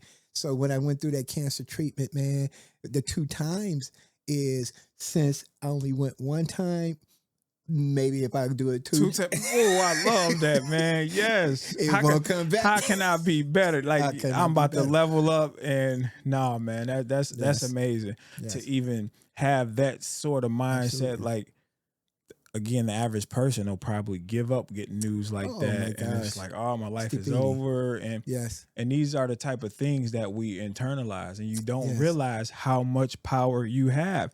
Because there's 2 ways you could have did that. Absolutely. You could have threw the towel in and said, you know what, man? What am I gonna do? This is I can't do anything about this. And the moment it came, I said that, but at the same time I said, quit feeling sorry for yourself. Yeah. So what I did is I refurbished my basement, built a gym in it, and now not only do I go twice a day, I come back and look at sports. You a bad boy, Tony. He's a bad man. He's a bad man. I got to do what I got to do, because everybody has only one life to live. We only get this one time to live, and I want to make sure that I have no repeats in any situation with my generation. They're gonna say any situation with my generation, Tone. I don't even realize that you. I don't even think you realize the bars that you dropping, man. Hold on, man. I don't even think you realize that, bro. Like, I appreciate it, bro. Say that one more time. It was the situation for the generation. In every situation, I want to be able to create a situation in every generation. Yeah, I love that, man. I love that, man. Great, wise words, man. You got a lot of game for us. As y'all can see, why I always have great conversations with Tony, man. He's full of knowledge, full of wisdom, man. One conversation definitely can have you on the path to leveling up, man. So I hope y'all getting value out of this episode. If you are getting some value, please drop a like on the video if you're watching the YouTube version. I hope so. And for my people that's listening on the audio platforms, you can text into the show, like if you got any questions or just text in something that inspired you this episode. Now, what's something that you do now at 68 that would have had your younger self saying like, hey man, go ahead, sit down somewhere? Wow. Or should have done it. I'm in the process at this moment. I always had a dream as a child to be a doctor. A doctor? Yeah, not a physician. Get a doctorate degree. Always had that challenge. I always had that in the back of my head. I don't think that will end until I finish that. So I'm in the process at this moment of registering for Black theology. Well, first off, we're gonna clap it up for that. Yeah. Clap it up for that. And for those that don't know, what is Black theology? It's a different perspective of how you look at Christianity from the eyes of your where you're at with your race, meaning that the way we're brought up, everything was given to us based on a system that said Jesus was this color, Christianity was this color. A lot of things that were given to us in a manner that what was the word? What is the word that demonized Christianity? I don't think that we understand the history that we are people who were here first, and not only here first, created in such a way that everybody else has come is a part of our DNA. So Black theology is the way to say, okay, I want to extract what was taught to me and put it in the perspective of who I am today. Meaning that if everything I look at from a spiritual standpoint won't be in the eyes of others, it'd be in the eyes of who my Creator made me. Whether it be my faith walk in a story that with the disciples. Well, to me, I think I have to understand who those disciples were in the framework of who I am in my eyes. Because if I'm going to tell the truth about who I am, a story of spirituality or Christianity, I have to put the truth to it. So my children come along, or my grandkids, I can't tell them if they see a picture, somebody shows them a picture of who this person was spiritually, that picture is right when it didn't tell the whole truth. Okay. So I want to be able to create something from that perspective that said, no, you don't have to lose your Christianity. You just got to tell the truth about it.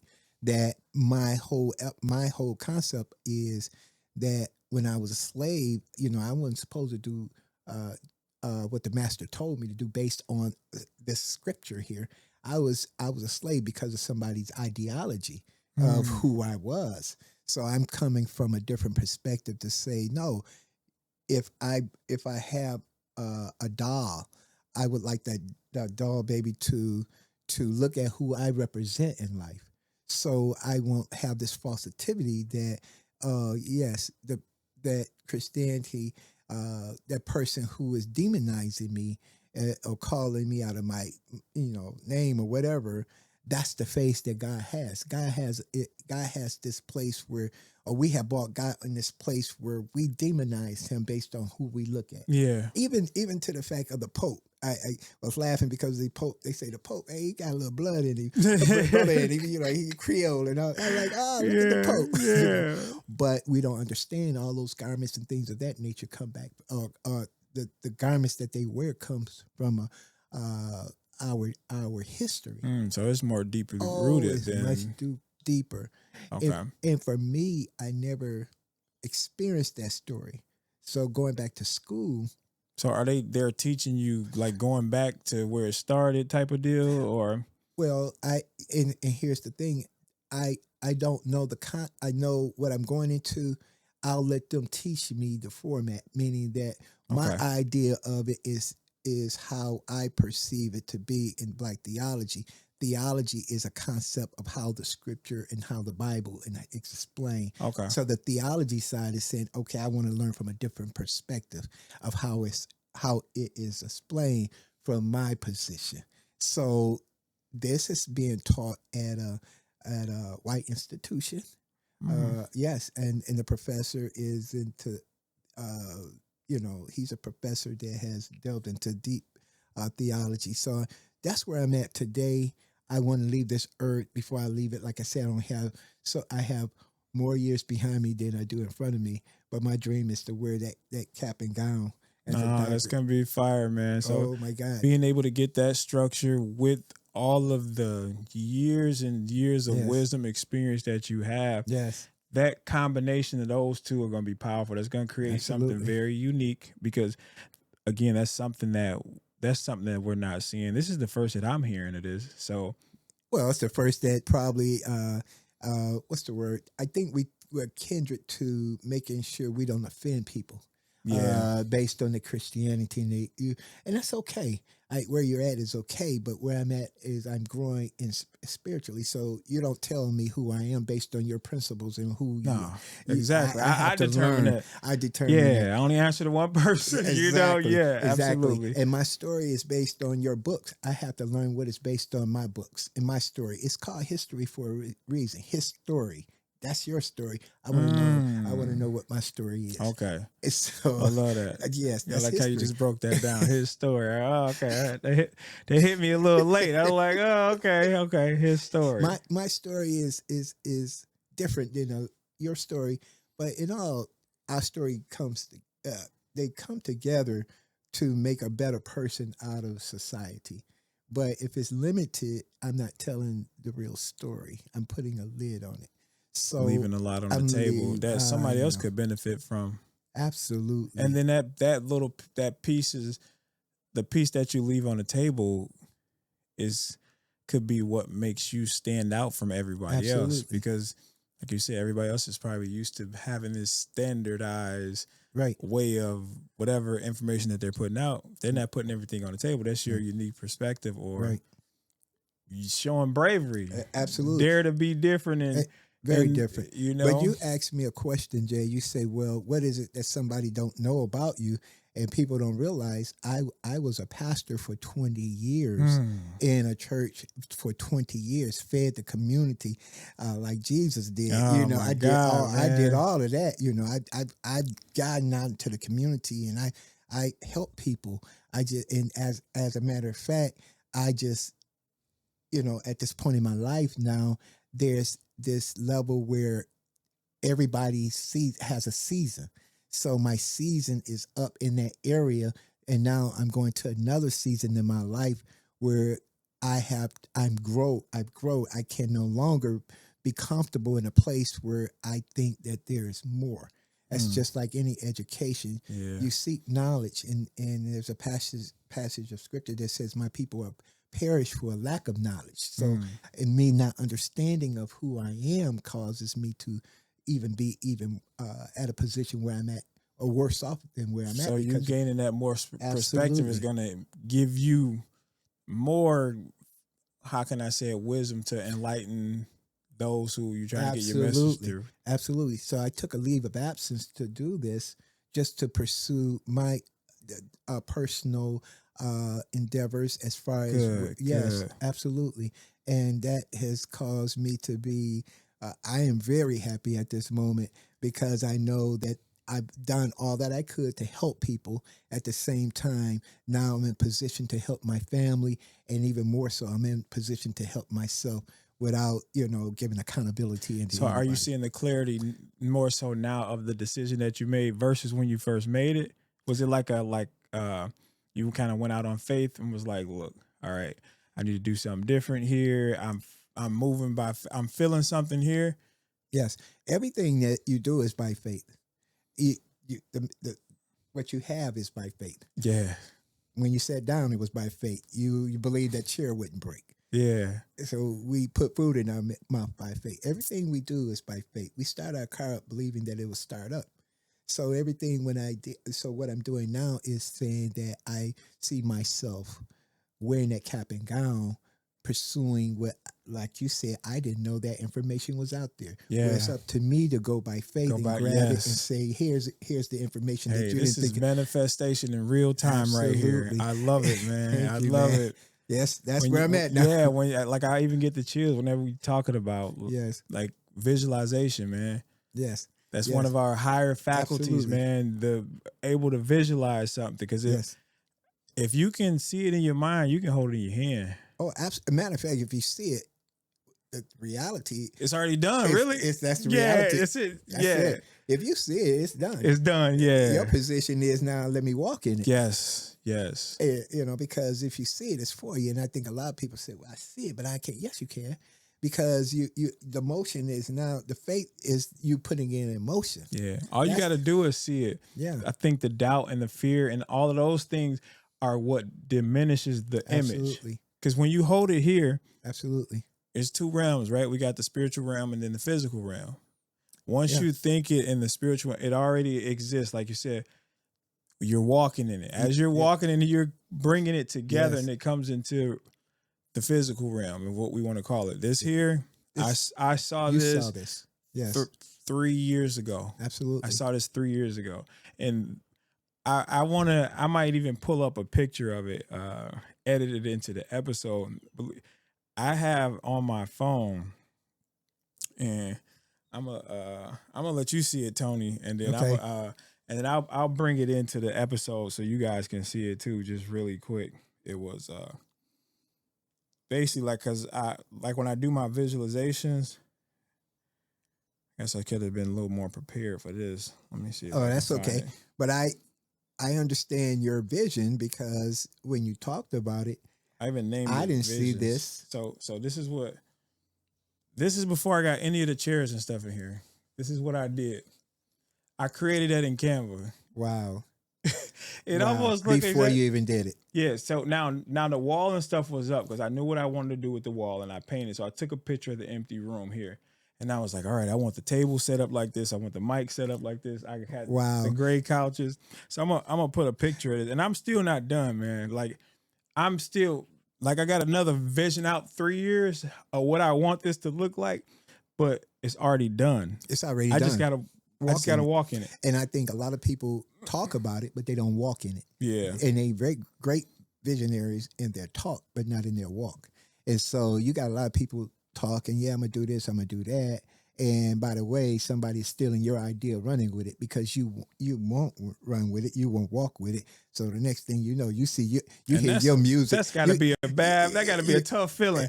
Hear your music on Yeah. podcast, like I gave him that Man, idea. that was really? mine. Yeah, you sold your idea for nothing. For You nothing. didn't even get any profit from it. For nothing. For nothing. And that is a killer, that maybe you're doing too much talking and not enough walking. Absolutely. So a lot of times, yes. Too much talking and not enough walking. Yeah. Hey, you're going to have to come out with like a book of quotes. I don't even know. You just dropping them, but you speaking from here. In my heart. Yes. Yeah, you're speaking from here. Yes. And that makes it so genuine. And I think that's Thank you, man. That's very important, man. No problem. appreciate And I appreciate you giving the audience, man, just tons of encouragement, tons of advice. Like this is years and years of not even advice, wisdom. And wisdom only comes from, you can only get wisdom through time. Absolutely. We can pick up a book Yes. all day long. Not saying that you can't gain anything from it, but there's a difference when you actually put in the work. Absolutely. And if I can, I say this because you said a particular book. If I had a book I would share with anybody, it got me started on the right track. It was called Think and Grow Rich. That's my Bible. I'm telling you, that's my Bible, absolutely. man. Think and Grow Rich. Napoleon Hill. That Napoleon Hill is a bad memo. Shut your mouth, whatever you want to call him. Yes. Believe it or not, that's what catapulted a lot of my my journey, man. And believe it or not, I bought that book in 1989. So here we are in 20. So that explains it. That explains it, the way that why you have the mindset that you have. Like minds attract. Absolutely. And that's absolutely. I would say that's probably, if not my favorite book, that's top 2. Yes. Arguably number 1. Arguably. I mean, when I say I read a lot of business books. I made a lot of money for people, for institutions, for corporations. I have an MBA. They showed me how to actually make money for them, but they never showed me how to make money for myself. And I dare say I was the brokest educated person in the world, if that makes sense. How are you going to be educated and at the same time be financially broke. So I had to really understand the principles behind it. Yes. My principles were broken. And as we read that book before, it was like you can't spend more than you intake. Absolutely. You can't do it. You can't do it. Those two things don't add up. They don't align. They don't align. You know, who are you? You know, today is not who you are yesterday. You should have had some addition, not subtraction, because your assets are who you put in yourself. Yeah. So I'm more valuable now than I was when I was. Once all the work goes into there, everything else it comes to you. Law of attraction, man. That's good. And if you guys never heard of the book, I will leave it in the description below. It's Think and Grow Rich by Napoleon Hill. And pretty much what he did over the course of 20 years, he studied this the success of the 500 most successful men in the United States, and he came up with a blueprint. You stuck 20 years. So listen, he took 20 years, 500 of the most successful men. Yes. And he came up with a blueprint and he put it all in that book. Yes. So if you looking to start, like wherever you at in your life right now, if you grab that book, do not worry about understanding it fully off the bat. Give it a chance. Keep reading it. Right. Keep reading it until you start to understand it. Because there's going to be a lot of new concepts in that book that you don't understand, and it's easy to just throw it to the side and be like, nah, this is mumbo, gumbo, whatever you want to call it. Give that book a chance. If he studied 500 of the most successful men and he got the blueprint for it, that should tell you something right there. It's worth taking the time out to learn to read that. And I guess that will actually go into our next question. Like, what would you say to someone who knows that they need to change? Because we all want to change, but they don't know where to start. Start within. Many times we look on the outside trying to get information inside, but you know better than anyone who you are. And you know your dreams, you know your vision. And they may seem unreal because nobody has done it. It's supposed to be like that. It's supposed to be. It's supposed to be. That's what makes it so great. That's why you hear a song that was never sung. Yes. Or a poem that was never written, because it was inside of you. One of the things my son, he has so many talents, but he's a musician too. And one of the things he used to do is he would write songs, and I said, man, that's a great song. That's a great song. What'd you do with it? He said, well, I gave it to so and so. I said, you did what? I gave it to. I said, you gave your song that you wrote from your heart to somebody to put out there for them to make money, and that was your song. And you're going to hear it, and you're going to be angry. Do never do anything free. Everything you do has a profit behind it. What do you mean? What you have put together is so valuable. That's your profit, and you're doing it for a reason. These things, these cameras, the mics, they cost, and at the same time, the question is, what is your profit behind it? Yeah. Not materialistic, because the profit comes in many ways. Mm-hmm. The profit don't get it twisted. Don't get it twisted. Because we look at the materialistic side and say money. No, I didn't say money. I said, what is your profit behind it? Why did you give it away? What were you trying to get back in return for it? Because anytime I do something, I should leave something. Whether I give somebody some information, I should leave that information, and that person should be better for it. So what did I put that information out? Or why I'm here today is to say whoever hears this message would be better for it tomorrow.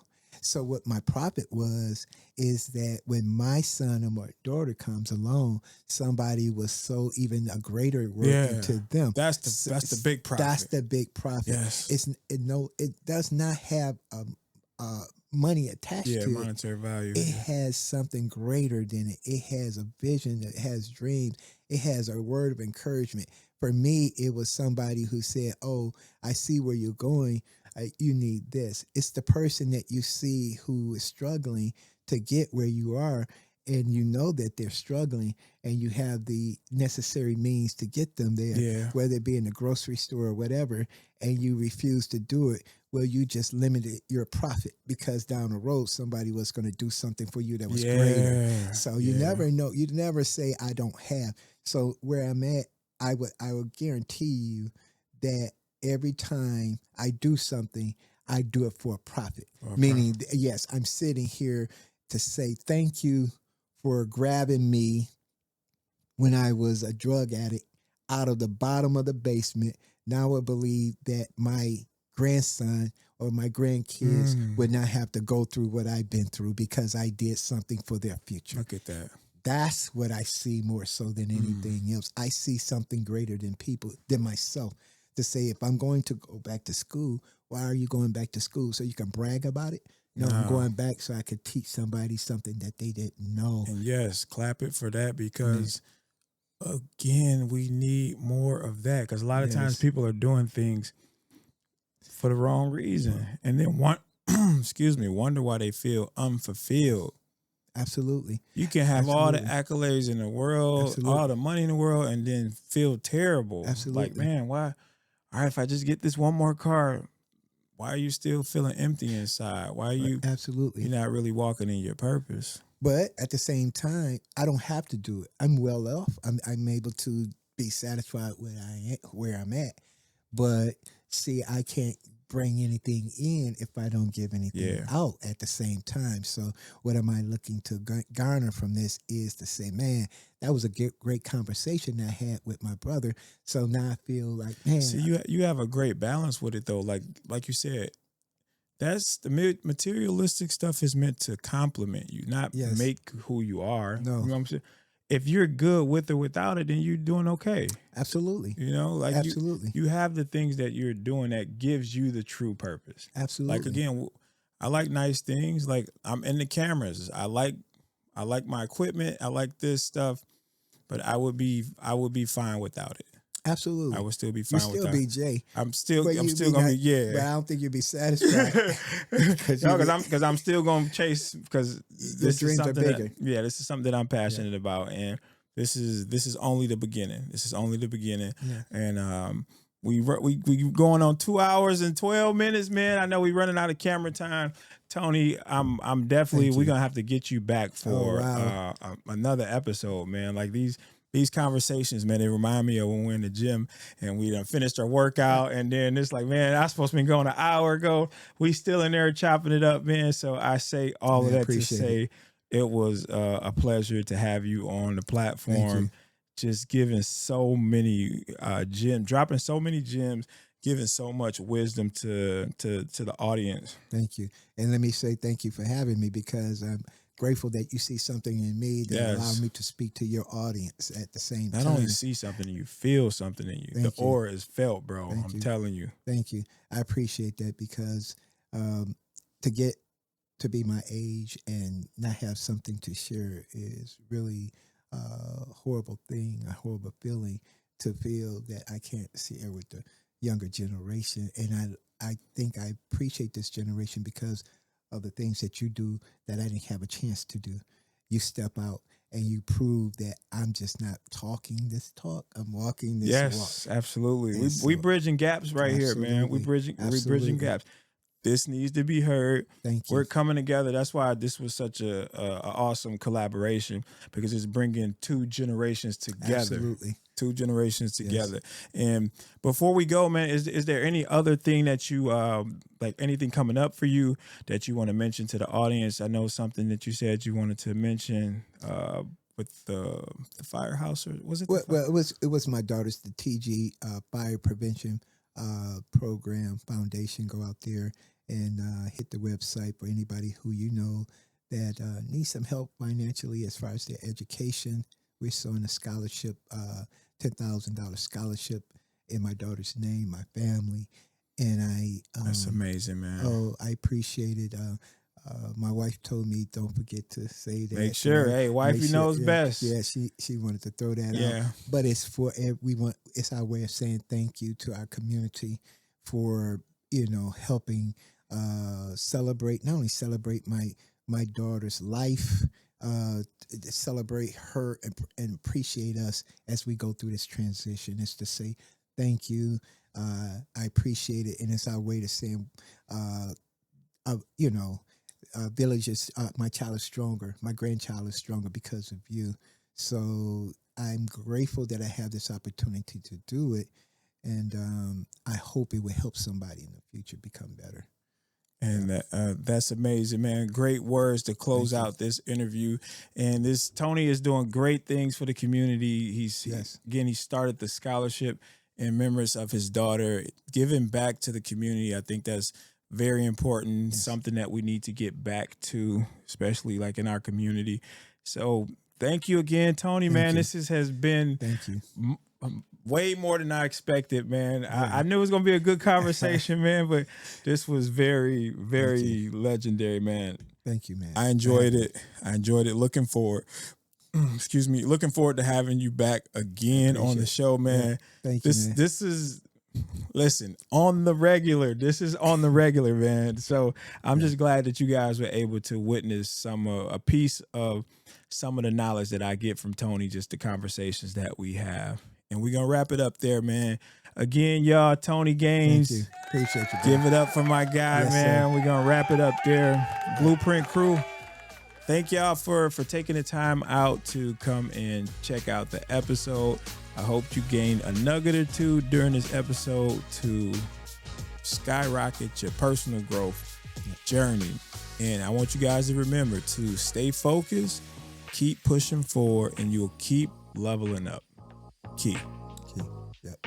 All right. That's a wrap, Tony. That's a wrap, man.